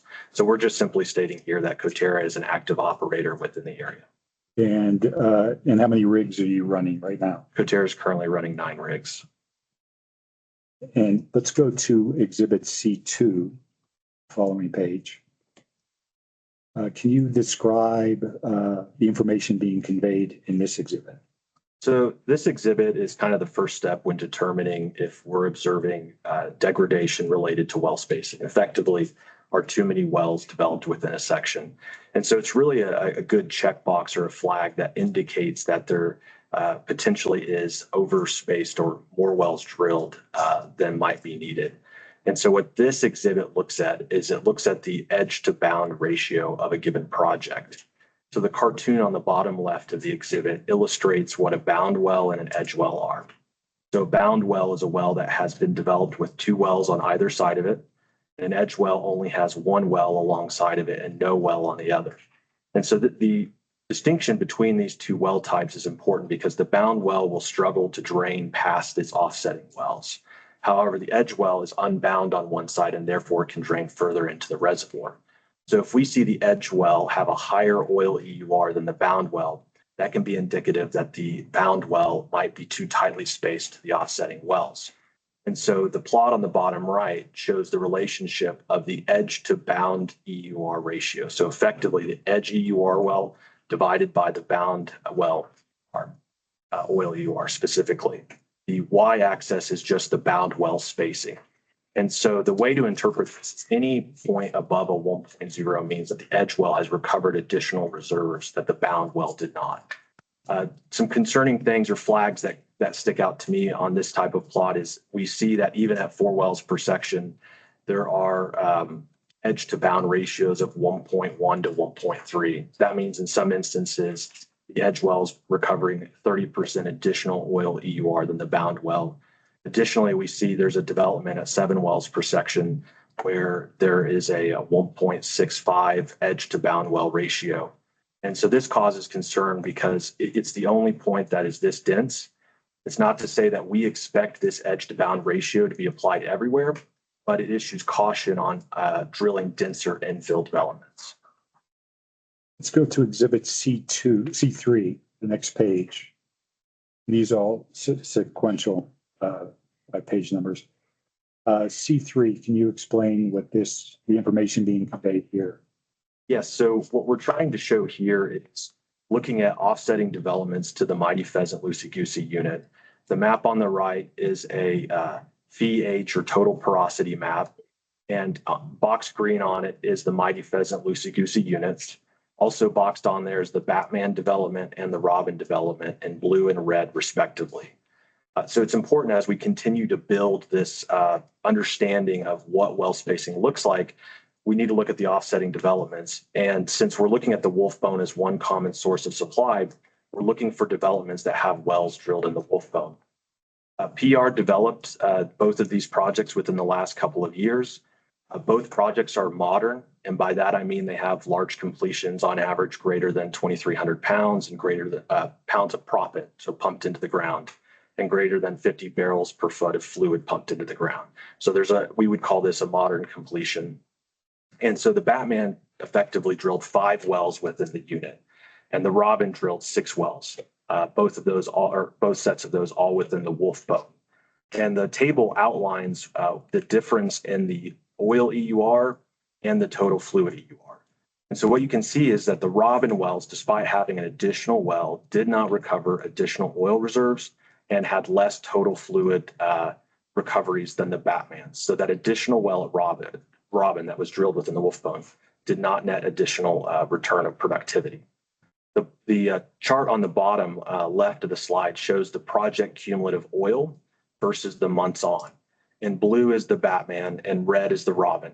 And the dashed lines of each color represent what we forecast. And so what we're simply showing here is we're showing how close these projects are, and that the Robin actually is showing a curvature that's indicating a little steeper oil decline, which would be expected at denser spacing. And you can see that after roughly 60 months that the oil recoveries are very similar. And this just reinforces the plot that Coterra is modeling a reasonable forecast on these developments. Let's go to Exhibit C4. Can you describe the information being conveyed here? Yes. So the next step of understanding spacing is to actually build a model for that. And a common practice and one of the more rigorous ways to do that is to look at a recovery factor model to determine the well spacing. When I say recovery factor, what I'm saying is we're looking at the well's oil EUR divided by the oil that was in place that it could have drained into.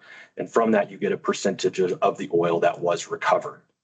The plot on the bottom left shows that oil recovery percentage. So again, the EUR of the oil EUR of the well divided by the in place oil at that location, as shown against well spacing. And so from this, we can derive a model that can tell us what recoveries we can expect at different well spacings. And this is important to try to understand and predict what the performance is at different developments. This model is focused within the Wolf Bone or Wolf Bone equivalents. So that's Third Bone Spring Sand and the Upper Wolf Camp. And this model is really tied to the bound wells within the area. So it's important to note on the plot that these are not the only wells that are utilized to build the model. We're looking at the fluid or completion design. We're looking at the water cut of offsetting developments.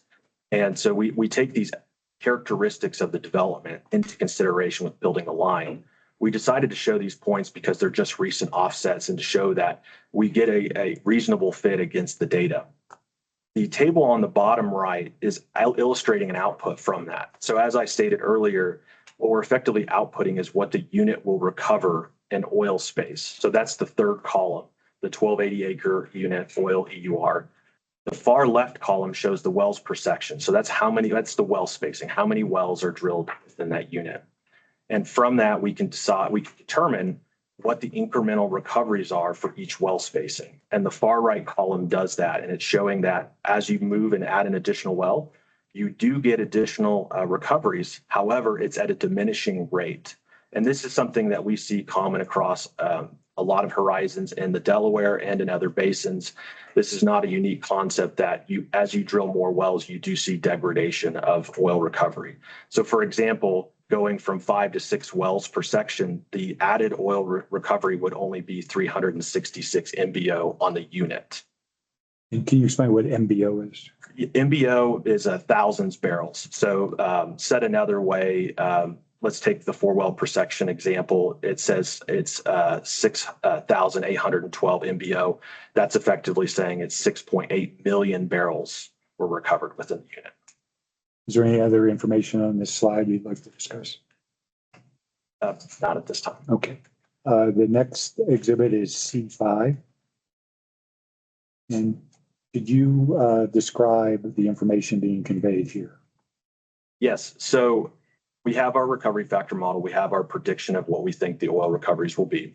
And so what we're doing is calculating the economics so we can determine what is the most economic for the working interest holders, what plan that is. And so the top table illustrates the different wells per section that can be developed.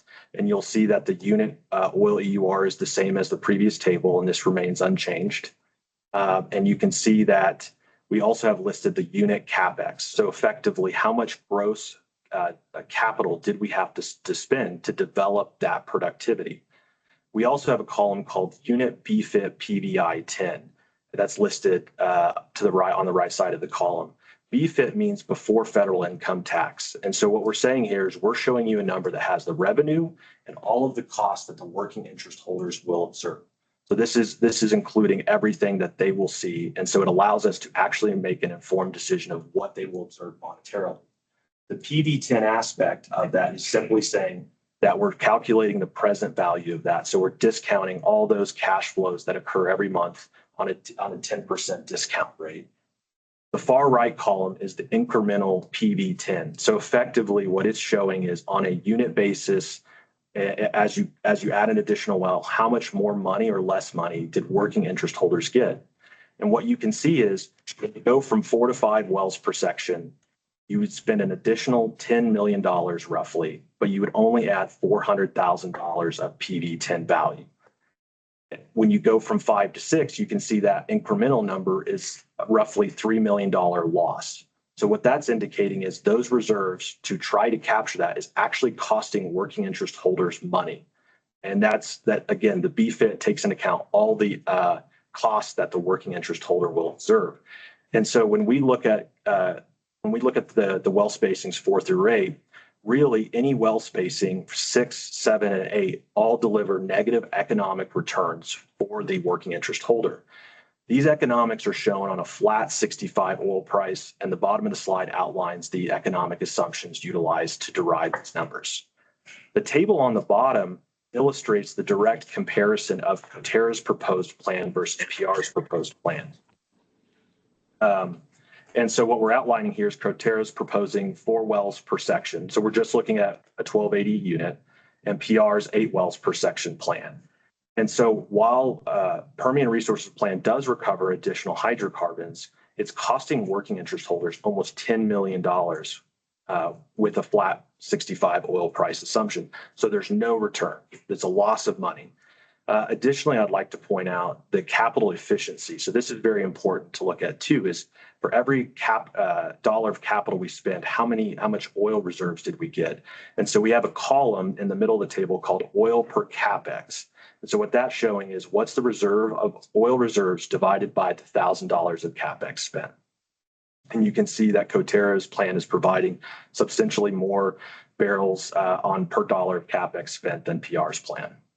And this is on a 1280 basis. Correct. So between both the Mighty Pheasant, Loosey Goosey units, it would be almost, let's call it $19 million of value loss for working interest holders. And let's go to slide, and this is at $65 flat oil price. Correct. And now PV10, is that a standard way to determine economics? It is the standard. Can you explain the present value 10? It's the discount rate to bring the cash flow back to today's value. So we're effectively saying that we're discounting that cash flow by 10%. And the 10% is made up of inflation risk? Yeah, there's not a set reason why companies use it. My understanding of what I've seen is companies' cost of capital can vary between 7 and 9% for publicly traded companies, even higher for private equity companies. There's also an element of inflation that can be 1.5% to 3%. So the PV10 can be a value that takes into account those factors, again, representing what might be the true present value today's date. And that's the standard in the industry calculating economics. Yeah. Yes. And let's go to the next exhibit. This is C6. Can you explain the information being conveyed here?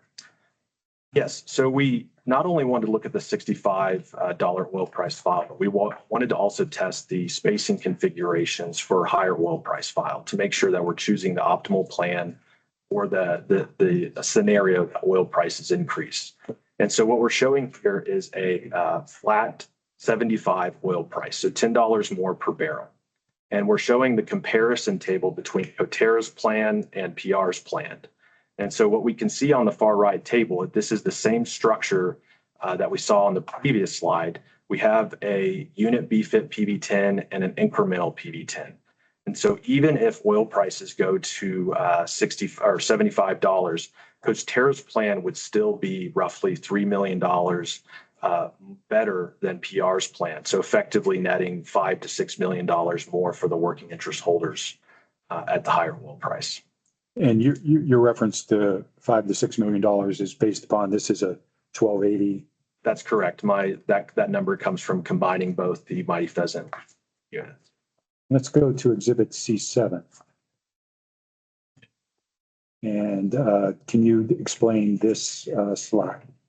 Yes. So to look at performance in the area, we look at well spacing, but it's also important to look at the completion design or the frac design, because you can add reserves by increasing the proppant and fluid pumped within the reservoir. So you can think about that as you're pumping more volume in and it's filling the fracture, you're able to contact more.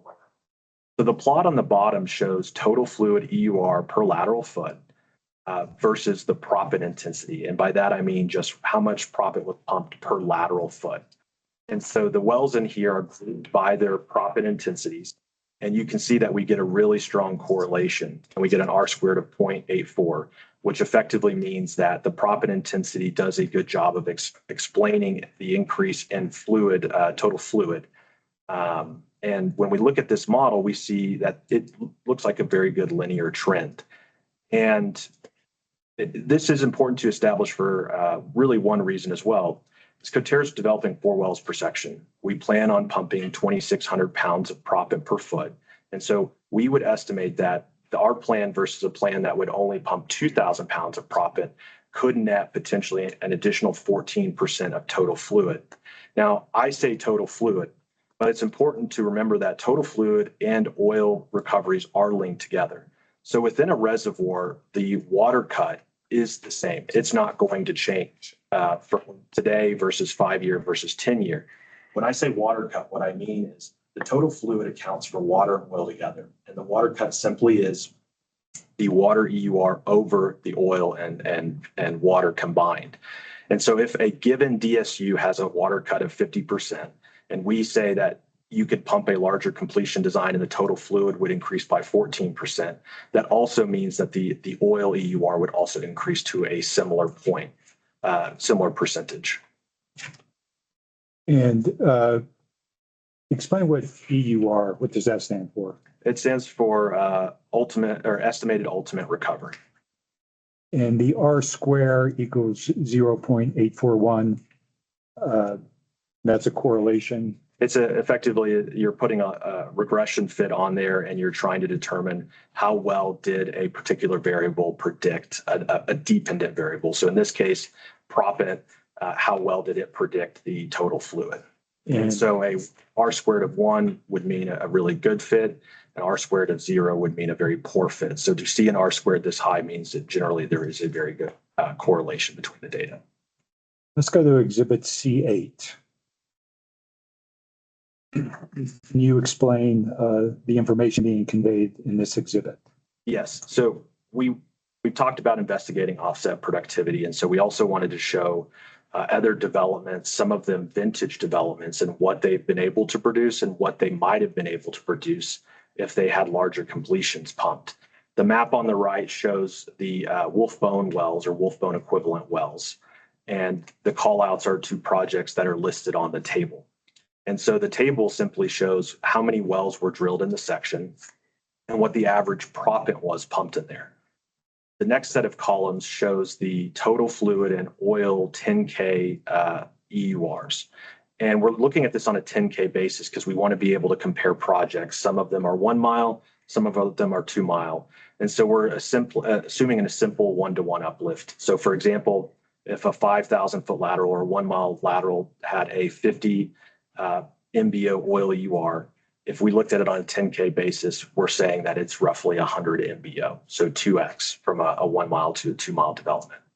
The last 2 columns showcase what those vintage developments could have achieved if they pumped larger. It's not to say this is the exact answer. We're just trying to show the level of productivity that some of the 4 section units would achieve in there. I'll call your attention to the red box on the table. The Quail 16, the Robin, and the Batman are aligned to each other from west to east, or sorry, Batman's west, Robin, and then the Quail 16's east.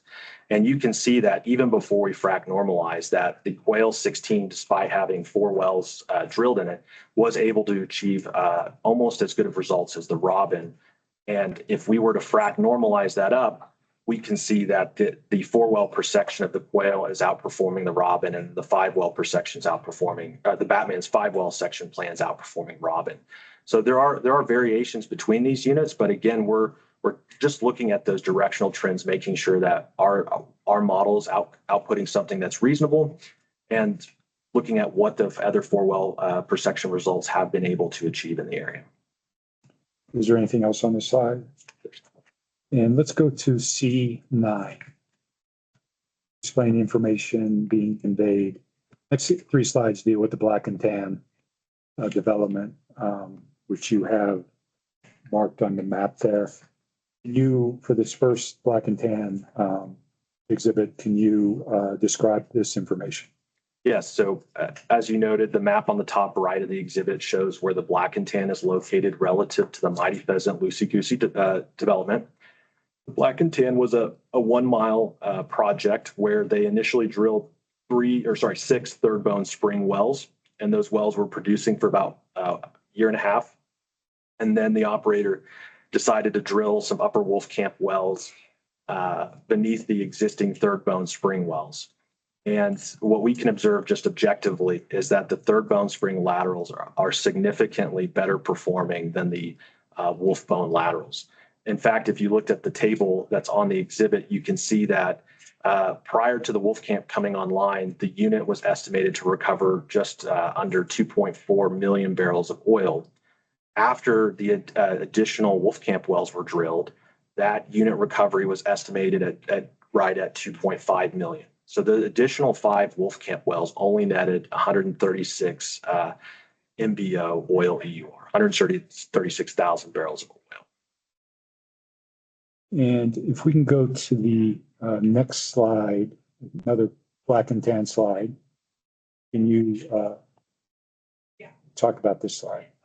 Yeah, so looking at the existing wells, we can draw a couple of conclusions to determine how the new wells are impacting them. So this slide focuses in on the existing 6 Third Bone Spring wells within the Black and Tan unit.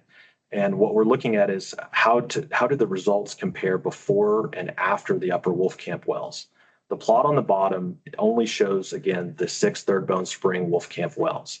The dashed line is showing the oil forecast that we had put on this before the Upper Wolfcamp wells.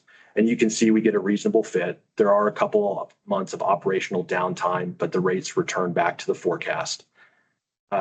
Once the Upper Wolfcamp development comes online, you can see that the initial rates are suppressed of the Third Bone Spring, and we see a really high water oil ratio. So on the plot, the left side shows the gross oil volumes. On the right-hand side, it's showing what the GOR, or gas oil ratio, and water oil ratio are doing. Once the wells return back to the pre-Wolfcamp decline, this is important to note because if there was mechanical damage or some kind of damage incurred on the wells, we typically don't see the rates return back to their pre-decline forecast. But for about a year, they follow that decline. So this not only reinforces the initial fit, but also shows that they are producing very similarly. However, after about a year, you can see that the oil decline starts artificially steepening up. And also at roughly the same time, you see that the GOR, the gas oil ratio, starts to climb a little bit steeper. So that's important to note because the gas oil ratio is effectively saying it's looking at how much gas versus oil is produced within the reservoir. And so as you produce down a reservoir, the pressure drops and gas comes out of the oil solution. And so you typically see that oil sometimes gets left behind and because the gas mobility is easier, it flows up the lateral or the wellbore. And so when you see this, it typically means you're seeing some kind of boundary or you're in competition with other wells. And we typically don't see this for years out, but we're seeing an acceleration of the oil decline rate and we're seeing an acceleration of the GOR.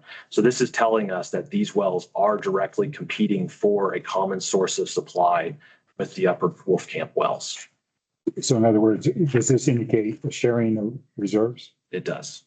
And you talked about mechanical issues. Can you explain what you meant by mechanical issues? Yeah, so if you were to observe a mechanical issue, you would expect that. Can you define what a mechanical issue is? Sure. First? A mechanical issue can be a couple of things, depending on the operator, how they would describe it. But a simple way to think about it is you have an existing fracture network, and if an offset fracture damage it, you might see the fractures close off. If they close off, there would be an impact to the oil productivity. Or you might see the offset wells intersect those existing networks and then be able to start producing oil from that existing network. Because we see the rates return back to what they were, it tells me that there was no mechanical damage observed. And then when we see that sharper oil decline later in time, that's showing that there is competition and their fracture networks are tapping the same. And the same common source would be the wolf bone. The wolf bone equivalent. Wolf bone equivalent, which would be Third Bone Spring sand, Upper Wolf. Let's go to Exhibit C11. And this is the final black and tan exhibit. Can you describe this exhibit? Yes, so this exhibit is simply to show that we're putting an honest forecast on the development. So this is showing the gross oil volumes, and we're including all wells, black. So this is the 6 Third Bone Spring wells and the 5 Wolfcamp wells. And we're showcasing that the dashed line is our forecast fit on there. And we're showing that that forecast is how we're getting that roughly 2.5 million. And let's go to exhibit C12. And what is this exhibit? Yes, so this exhibit is a wine rack, which is utilized to show well locations or cross sections of well locations. And specifically, we're looking at the Batman and Robin units here. The Batman's on the left, the Robin's on the right. And the wells shown there are wells that were pooled by Permian Resources. The gray wells show wells that Permian drilled under the pooling orders, and the red wells show wells that were pooled, permitted, but never drilled, and the pooling expired. And so what we see is that Permian Resources did not follow through on their initial pooling plan.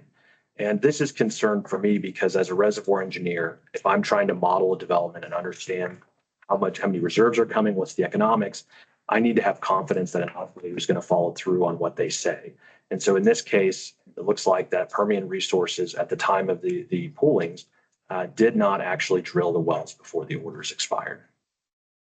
And for the Batman development, how many Wolfcamp wells did they propose and how many did they drill? Yes, so they proposed 8 wells total, and they ended up drilling 4 Third Bone Spring wells and 1 Upper Wolfcamp well. So they drilled 4 in the Third Bone Spring sand, which a previous order in this case indicated was the predominant contributor in the Wolf Bone, and they only drilled 1 in the Wolfcamp. Is that correct? That's correct. And they did not drill 3 Upper Wolfcamp wells as they had originally pooled. And let's go to the next slide.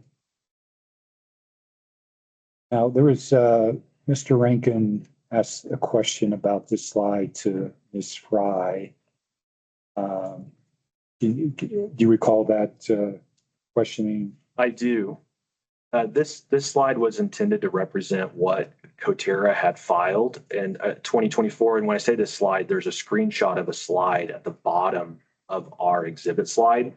This was submitted by Coterra in 2024, outlining what the expected costs were at the time for both companies. And to clarify for the commission, if this was prepared for the 2024 hearing, because we were going there with our exhibits, and that hearing turned into a hearing about the Wolf Bone.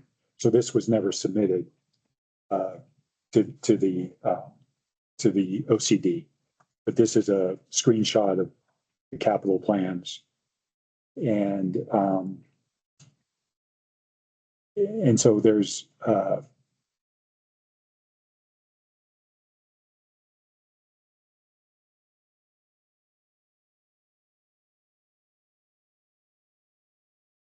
so let's talk about, and I think he had a question about the frac size.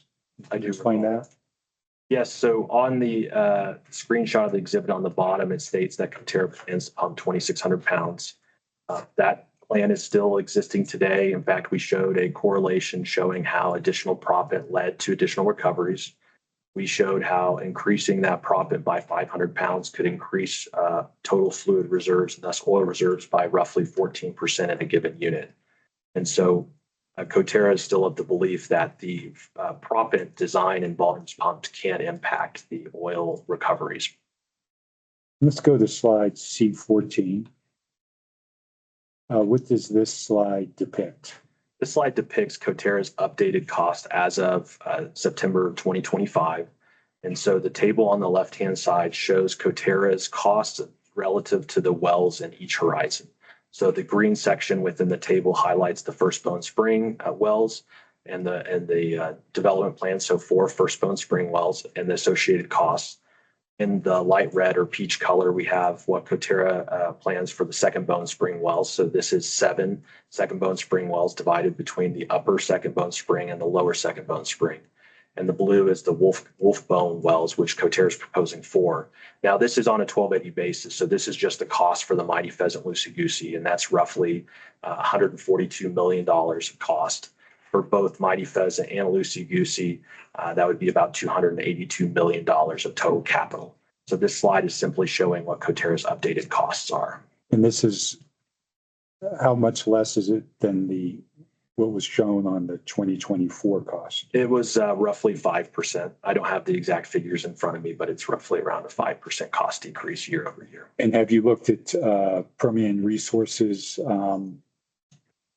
new AFEs versus AFEs, what they were indicating in the 2024 hearing that was never submitted, but the exhibits were exchanged?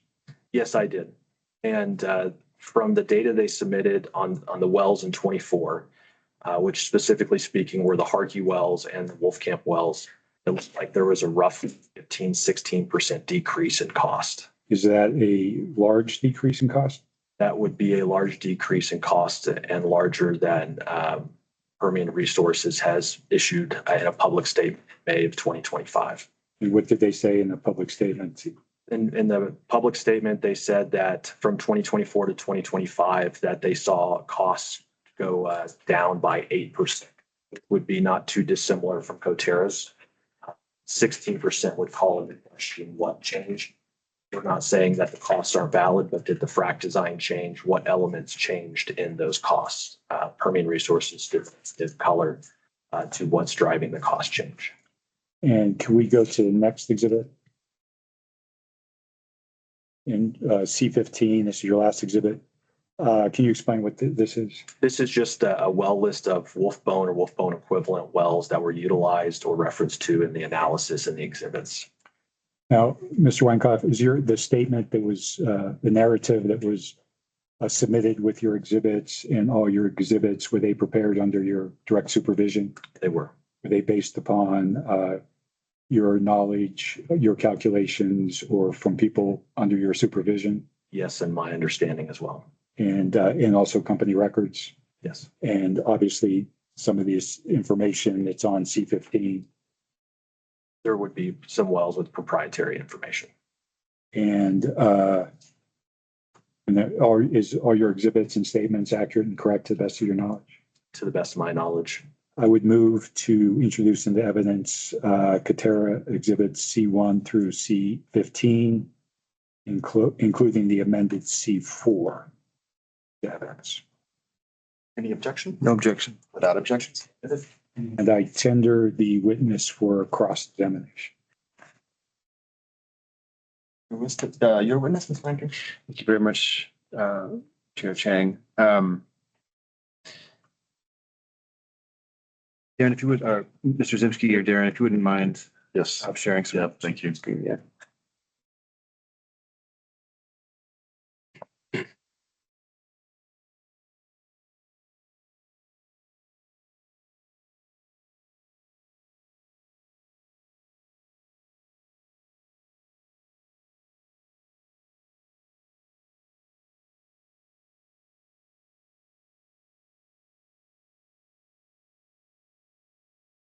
I'm going to make it a little larger on my screen, so I'm going to make you think I'm No problem. switching views.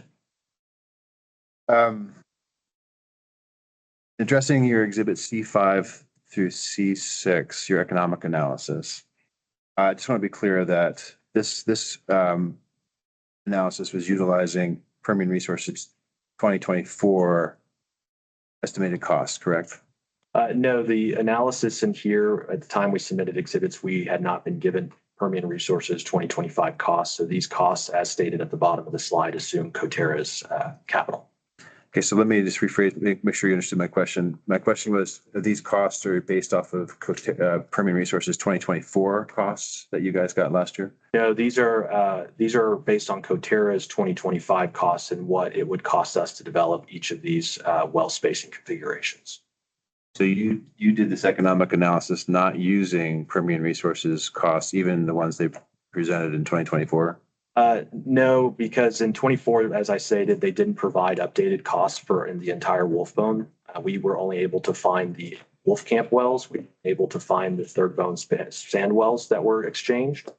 So we didn't have a full data set, but the costs that Coterra were running at in 2025 are similar to that of at least in the Wolfcamp costs that Permian Resources did in 24. Okay, and you didn't use the cost that Permian Resources submitted at the original hearing either, did you? We did not. Again, those were higher costs than what Coterra is estimating for Wolfcamp, upon my recollection is. So in neither of these did you use Permian Resources 2024 costs or any of the costs that Permian Resources actually presented, correct? That's correct. Now, also as to both the C5 and C6, these are a summary of your entire economic analysis, supporting economic waste in this case. Is that true? For the Wolfbone interval, that's correct. Okay. Have you presented any other evidence on any other economic analysis or any other portion of the contested acreage? Not in the direct testimony. Okay, so you have you're challenging the economic waste principle here, but you haven't presented any economic evidence on any other wells that Permian is proposing, have you? In our direct testimony, we're focused on the Wolfbone wells, which Coterra will drill. And Just to be real clear, to answer my question, you didn't present any other economic analysis, any other wells in the competing development plans other than the Wolfbone pool, correct? That's correct. But you're alleging that all the wells that Permian is proposing result in economic waste, correct? But what I'm stipulating in my testimony and in this is that specifically the Wolfbone development plan is what I'm highlighting as the economic waste. Okay, but you have no evidence to support the claim that any other wells that Permian is proposing will result in economic waste. Not in my direct testimony. Thank you. Going to exhibit C7, I'm sorry, let me skip over that. Actually. Well, just generally, Mr. Zimsky asked you questions about what is EUR, right? And you answered him, it's a estimated ultimate recovery of oil, correct? Well, EUR, just the term EUR is estimated ultimate recovery, and that can be assigned to total fluid, that can be assigned to oil. And so when we're talking about oil, I guess it doesn't really matter, but let's just use the oil case. Essentially, that's an estimate that requires assumptions and interpretations for you to arrive at that figure, correct? To estimate the oil EUR? Yep. It requires me to use my engineering experience to estimate the oil reserves of a given well. And to do that, you're making assumptions and interpretations based on the data that you're incorporating, correct? Yes, in my experience. Okay. On exhibit C10, I think there's a series of slides here actually where you're addressing the black and tan. And of course, the black and tan was a substantial point of discussion throughout the underlying case at the division, but I just want to ask you a couple simple questions on this. You pointed out, made the point that the black and tan, which is a 1 mile well, the circumstance was that I believe it was Apache was the operator, came in and drilled initially wells in the basal third Bone Spring sand, correct? And then yes, sorry. Yeah. I need to let you answer. And then approximately a year and a half later, they came back and completed the Upper Wolfcamp, correct? Correct. Now, but Permian is proposing to simultaneously drill and complete its Third Bone Spring wells at the same time it completes its Upper Wolfcamp wells, correct? To my knowledge, that's what they're proposing. Okay. And they're not proposing to drill the Third Bone Spring first and then come back nearly 2 years later to drill the Upper Wolfcamp, correct? As I understand it. Okay.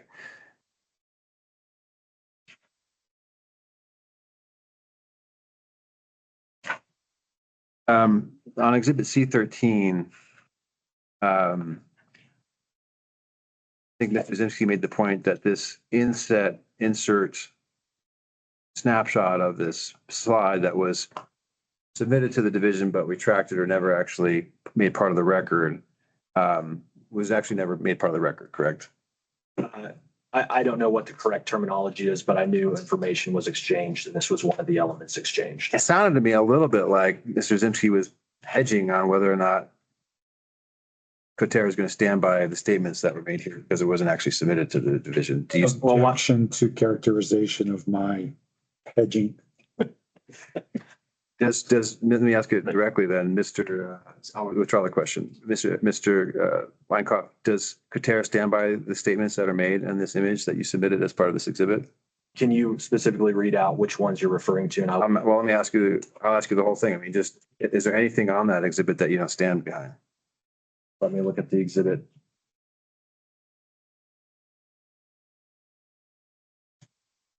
I'll help you out. No, I stand behind that. The cost being referenced and the additional costs that they're showing there were as of 2024, but I stand behind that the 2,600 pound frac will lead to additional reserves, even though it might cost additional money compared to a smaller frac design. Okay, let me ask specifically, in the bullets, Coterra states that in order to quote, better access the entirety of Cimerex's increasing frac size to 2,600 pounds per foot.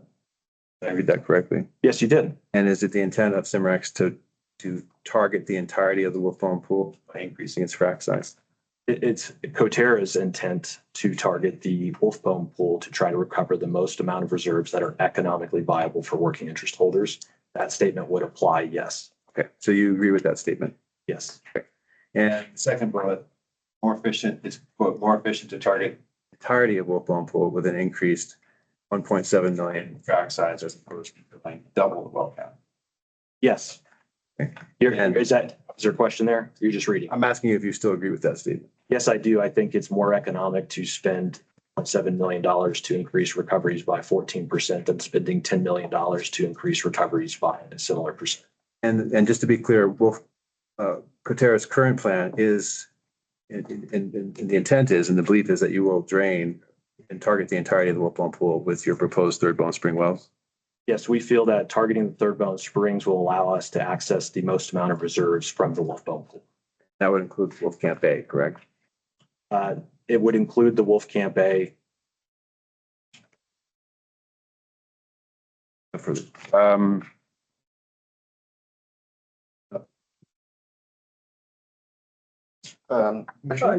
Okay. Sure. Do you want to ask questions and I can, it's your choice, obviously. Of course. Do you have any? No questions. I do have some questions. Zach Chandler, Commission Counsel. So in the order 23089, just want to clarify things that it says in finding number 3, it says Cimerex, but Coterra's plan for these lands is named Mighty Pheasant. And Permian's plan is Joker. Is that the two different names? So Coterra's is Mighty Pheasant is the western unit, Loosey Goosey the eastern, and the comparable would be Permian Resources. Joker is the western unit, Bain is the eastern unit. Okay. Finding number 4 says Coterra's applications propose drilling 12 wells per section with all 12 wells being distributed. Is that still accurate? I would need more context to be able to answer that question. Okay, so I guess I should jump right to C14 if someone could pull that up. Either party, if you could pull C14 up. Yeah, here we go.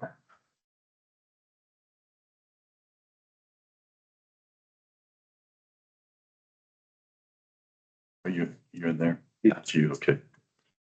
So I'm just trying to figure out how many wells people are asking for. So let's start out. Yes. Coterra's plans, how many total wells? 15 wells for the Mighty Pheasant, 15 wells for the Loosey Goosey, so 30 wells in total. And then Permian's is what is their number as you know it? 24 wells in the Joker, 24 wells in the Bain, so total of 48 wells between both units. And one of your slides made it appear that, key point was between 4 and 5 wells. That's when the calculations. Why do you have 7 on one of these slides here? So the slide you're referring to is specifically for the Wolfbone pool or Wolfbone equivalency. And so for each horizon, what that optimal spacing answer looks like is different. They're not necessarily the same between all horizons. So the first bone can have a different development spacing than the second bone, than the Wolfbone. So in this particular one, the second Bone Spring 7 is what your client or your company is proposing. Is Permian just 8 on this one? Is there just one? That's my understanding. It's just one more well. Has there been any discussion between the parties about finding a middle ground? So I don't know previous to 2025. I think there have been discussions. I can't speak to where those have led. So in the order that's being appealed, 23089A 10 says read, but that's Permian stated in its closing argument that it would elect to dismiss some wells in order to alleviate the claim that they're not comparing apples to apples. So I'm curious, like, have they, in your evaluation, have Permian just lowered some of their wells from this previous hearing? When you ask that, you're saying, did they lower the well counts from the previous hearing? Says Reed stated in its closing argument that it would elect to dismiss some wells in order to alleviate Cimarex's claim that Reed was not comparing apples to apples with Cimarex. See Reed's closing statement, page 9.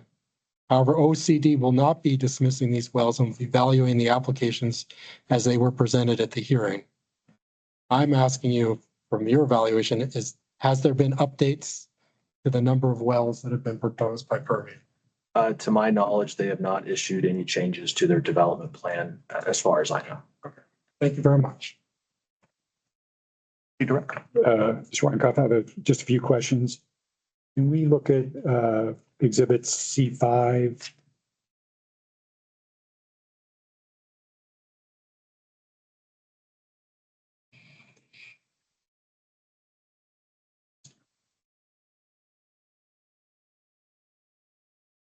You zooming in. Gotta pull this up on my screen too. My eyes aren't that good.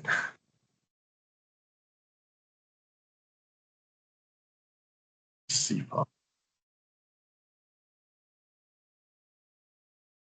70, okay.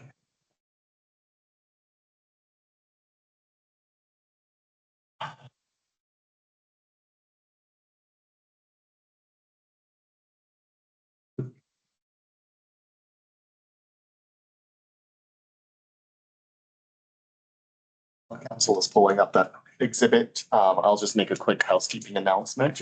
I'm informed that Pecos Hall is now available for this afternoon, so we'll reconvene down there at 1:30 when we come back from lunch. That's it. C5, right?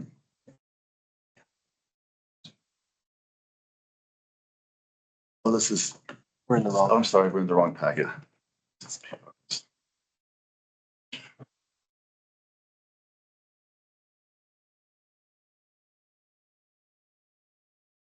Got this. Share.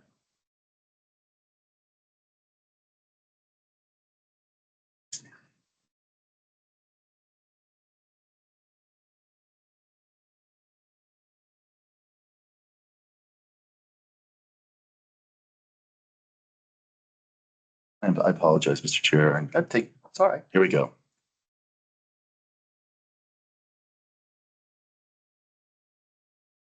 C15, so it's You're right.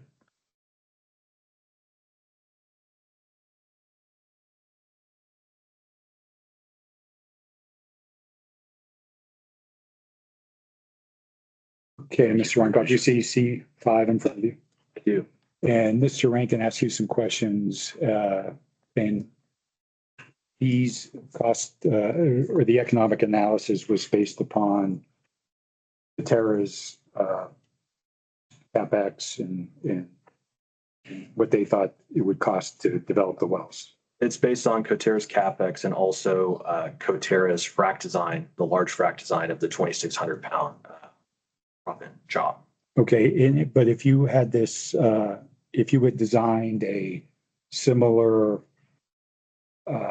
exhibit and used Permian's cost, would the gist of this exhibit still show a decrease in incremental value or loss of PV10 as you increase the well spacing? I would need to understand what Permian Resources plans to complete. As stated earlier, their well costs were listed quite a bit lower, which makes me question or need to understand what frac design they're assuming, because the frac design and the well spacing would both impact oil recoveries. So I need to know that information before I could answer it. But on the incremental, the last column on the right, the incremental PV10, assuming that they had a modern completion. And their cost on the unit CapEx was a little bit less than what this is showing. Would you still have that incremental loss of value to the working interest owners on the right-hand column, the last column on the right? Potentially, but like I said, I would need to understand what they plan on pumping completion design so that I can model the performance with the capital that they're modeling. So those two would need to go hand in hand. We can't just state we're going to make costs lower and then not understand if the recoveries are going to be lower because they're pumping less. And so we need to understand both of those to accurately model. Assume they were going to, let's assume they were going to get the same amount of reserves as Coterra. Make that assumption. For like 4 well spacing or for each of the spacing that they were going to get the same amount of production that Coterra is modeling here. And if they had cheaper CapEx with the incremental PV10 values in the far right-hand column, they wouldn't be the same, but they would reflect a continuing loss of PV10 to the working interest owners? I don't have the exact numbers. I know you don't have the exact so number. I can't answer that question. But would the trend still? Again, it's an element of how many reserves were recovered in the CapEx. So if their cost only decreased by $5 million, then yes, our plan would still be better. But I don't have their numbers in front of me and I can't answer that. And then C15, if we can go to C13, I think.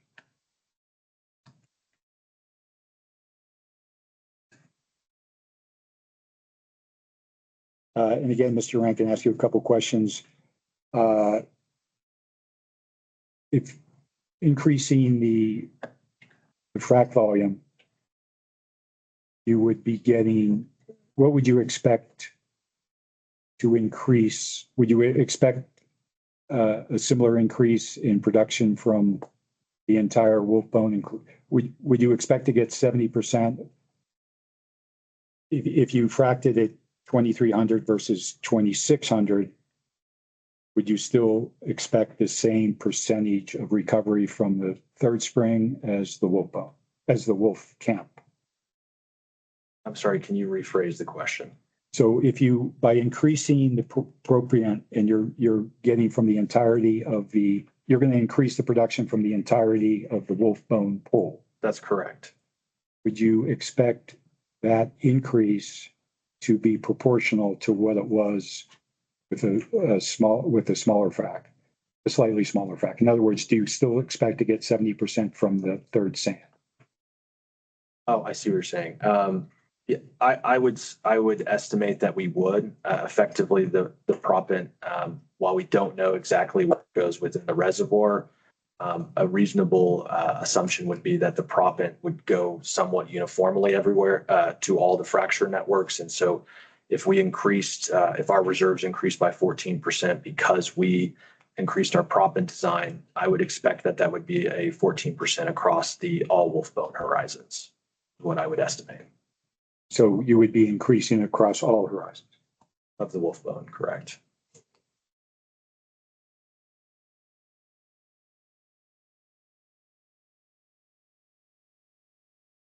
And that's all the questions I have.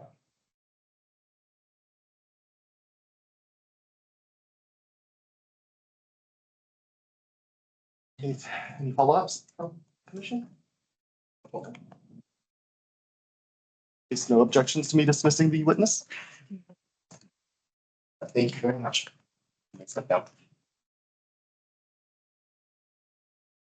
I'd like to call our next witness, Calvin Boyle. Okay. Noting the time, would you like, how much time do you think? We're going to finish him before noon. Okay, in that case, please. I'm sorry, could I have the name of the witness? Calvin Boyle, Boyle. His exhibits are around page 496 to 499. Numbered pages, and that probably correlates to 499, 502 on the PDF. Thank you. Mr. Boyle, do you solemnly swear and affirm that the testimony you are about to give in this hearing will be the truth, the whole truth, nothing but the truth, under the penalty of law? Yes, sir. Thank you very much. And Mr. Boyd, could you state your name and address for the record? Calvin Boyle.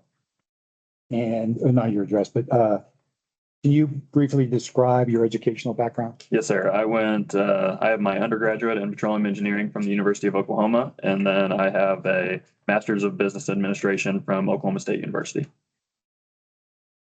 And can you give a brief description of your background, work experience? Yes, sir. I am working for Coterra right now as a senior facility engineer. Once I graduated, I worked for Halliburton for 2 years as a cement technician, cement engineer. And since then, I've been with Coterra, where I've worked as a production engineer and a facility engineer. And what's your current position? Facility engineer. And can you describe your job responsibilities? Yes, sir. I help decide on how we put the surface together, where we're going to put the CTBs, pads, etc. We design the CTBs or facilities, do cost estimates, etc., and then help maintain those facilities as well. And I know we've stipulated to the expertise of the witnesses, but I'm tendering it as an expert facilities engineer. Hearing no objection, please proceed. And let's go to Exhibit D1 and just go through these. Can you explain this exhibit that you're trying to show? Yes, sir. I'm showing our surface plan for the Mighty Pheasant Loosey Goosey area. As you'll see, we have 4 pads. That's 2 for Mighty Pheasant, 2 for Loosey Goosey. And then on top of that, we have an area to the north that's the Chapadonas that will also be developing from one of the Loosey Goosey pads and then going into the one central facility. And can you talk about surface impacts? Yes, sir. We'll have our pads and then our facility, which we are decreasing because if this were slightly different, we would need an extra facility and pad for the Chapadonas. So we're planning to develop those from the same pads. And then on top of that, the way we set up our flow lines, we actually put bulk lines in. So we put our separation on the pads so that once we come through the first time, we never have to dig that up again. We just add more separators to the pads without having to come and dig up individually each time. And tell us about the single battery aspect of this. We'll have a central battery where we bring all the production there. We run that with tankless, which I'm sure we'll cover in just a second. Where we've removed tanks and now we put in pressure vessels instead. And so normally, how many tank batteries would a development like this could take? It could take 3. We could have 1 for Mighty Pheasant, 1 for Loosey Goosey, and 1 for Chapadonas. But in this instance, we're doing 1 for all of them. And let's go to Exhibit D2. Can you explain this exhibit? Yes, sir. In D2, I'm comparing a traditionally tanked facility to our new tankless facility. On the right, this was what we were doing back in 2019. And prior to that, we were installing tanks. And since then, starting in 2020, we started doing tankless. And what that really means is instead of tanks, which are normally 16 ounce and below, at least traditionally, we put in surge vessels, which have a significantly higher pressure rating. These ones can operate all the way up to 30 pounds. We don't set them there, but they could operate there. With the tankless design, we're able to increase our percent capture. And what I'm talking about there is the closed vent system. You have flash gas off of the oil in the tanks, and we're trying to capture that. And with a tank facility, it's harder to do because you have a lower pressure band. When with a surge vessel, you're able to utilize more of the pressure band and capture more of that gas. And in this case, or generally speaking, we went from about 78% capture on that side to 96% on our low pressure capture. On top of that we have high pressure emissions devices, or not high pressure, I'm sorry, high risk emissions devices on a tank facility. That's deep hatches and end of lines. In Coterra's experience and generally the industry, those are our highest leak points on a facility. It's hard to capture, or it's hard to keep those sealed all of the time, especially at the lower pressures. With the tankless design, we were able to completely engineer those out so that we brought that failure rate all the way down to 0. And what's the last line on that, in the metric CDS flared flash gas? Yes, sir. That's the gas that we were talking about a second ago where our percent capture went up. So on a traditionally tanked facility, we would flare quite a bit more. We'd flare over the first, I think it's 2 years in this instance. Yeah, in the first 2 years, we would flare an extra 19,000 MCF compared to our search vessels, which will only flare about 3,400. And are you familiar with the facilities and operations of other oil and gas companies operating in the Delaware Basin, Permian Basin, New Mexico? And how does Coterra compare with other operators in the area with respect to tankless batteries? There are only, as far as I know, there's only 2 other operators that are doing tankless. We started that trend back in early 2020. And let's go to exhibit D3. And can you explain, I think you've talked about some of this, but can you go over this exhibit? Yes, sir. I've gone over most of this, but this is just highlighting our tankless battery. Again, we use centralized batteries, so we're cutting down on batteries. We have the satellite separators like I talked about a second ago, so we have less surface disturbance. You're not having to, every time you come back and put a well in, you don't have to redig the hole and put a new flow line in. We're able to set the separation at the pad. On the emissions, we have been able to reduce to 0 high-risk emissions devices. And then on top of that, we remove our high-pressure flare. Coterra doesn't allow high-pressure flaring, so we've stopped installing it so that if we have a high line pressure event, we shut the wells in, again, to lower the gas waste and potential of emissions going to a flare. On our percent capture, we have redundant VRUs, or vapor recovery units, in order to keep our percent capture high on that side. And then on top of all that, we have looked through the facility and found our highest risk for spills. And in those places, we install stainless steel piping instead of your traditional carbon steel, which lowers our spill risk there. And then on top of that, we have containment around our equipment to keep that out of the environment. We install transfer pump leak detection where we found a higher risk of spills, so now we can see that, shut them down. And then we also install burp switches so that there was a leak inside containment, we would catch it very early on and decrease our chance of going outside of containment significantly. And let's go to the last slide, D4. Can you describe these 3 key metrics? Yes, sir. This is pretty standard in the industry. We pulled this data from the EPA subpart W. In this instance, we're going through 2023 because the 2024 data isn't available yet. I think it's due in October. Starting in the bottom left, that's our flare intensity, which is the amount of gas flared divided by the amount of gas produced. And as you can see, Coterra has been trending down and is significantly lower than that of PR. In the top right is our greenhouse gas intensity, or metric tons of CO2 equivalent divided by your total production, which is MBOE. And in this instance, again, you can see that Coterra is trending down and significantly less than what PR is. And is PR trending up? They've been trending up from 21 through 2023. And that's same with flare intensity? Yes, sir. And how about methane intensity? And then methane intensity, PR is trending down, but again, we are significantly less than them. And by a factor of how many? I think it's over 5 times better. And how does Coterra compare to other operators in the Delaware Basin with respect to constructing facilities to optimize the reduction of emissions of harmful gases? We are top tier. And that is, did you have a statement as part of this the submission to the commission, correct? Yes, sir. Was that prepared under your supervision and direction? Yes, sir. And does that also go for the exhibits? Yes, sir. And or is everything that you presented here true and correct to the best of your knowledge. Yes, sir.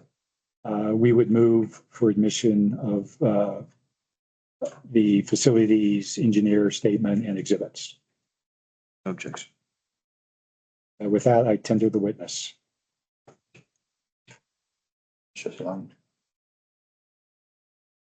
Yes, please. So admitted.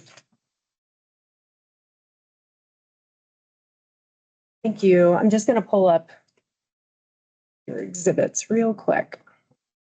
I just want to get clarification on one thing. Thank you, Mr. Boyle, for being here, and I just have a handful of questions. From your testimony, you stated up here that the total surface acreage disturbance, it's 33.9 acres, and it's out of this 2,882.12 acres. I just wanted to confirm, based on that total acreage, you're talking about both the loosey-goosey, the mighty pheasant, or Joker Bane, and this, I can't pronounce it, Chappadoke. Yeah, that's correct. It includes all of them. Okay. We're saying that we would develop all of those from the same surface disturbance. Okay, I just wanted to make sure I understand where you were coming up with that total. Yes, ma'am. And then the other question I have related to that, did you, in this net acreage that you're saying that you're going to have surface disturbance, did you include flow lines or any temporary surface disturbance? No, I think I left out the temporary. Okay. And then, so does Coterra ever experience disruptions to midstream takeaway? Occasionally, just like anybody does. Okay, and then when you experience those disruptions, you get shut in, I assume. Yeah, it just depends, right? Like I talked about a second ago, if we have a disruption on the flaring side or the high line pressure on that side, we shut in to keep the flaring from happening.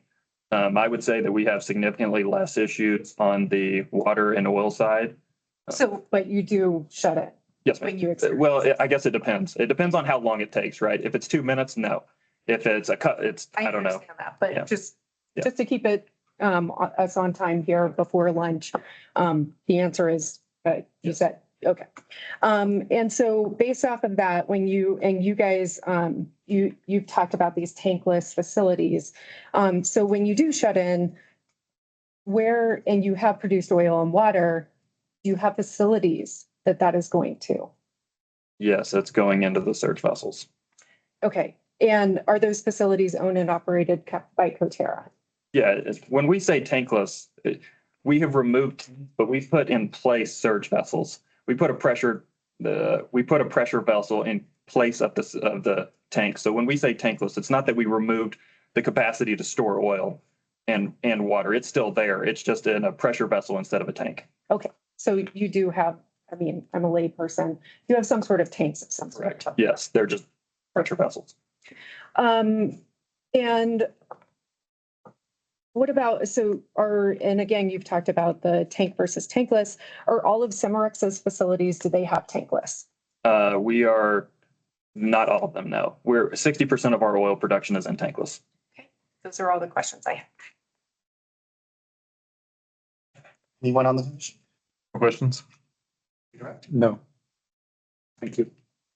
Well, record file. Thank you for everybody. In that case, shall we break for lunch now? Unless you can present your next witness in 10 minutes or less. In that case, I will see everybody back at 1:30 downstairs in Pecos. Thanks so much. Good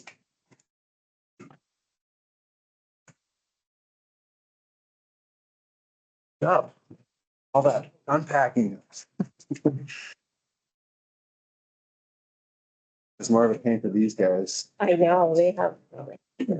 Oh, did you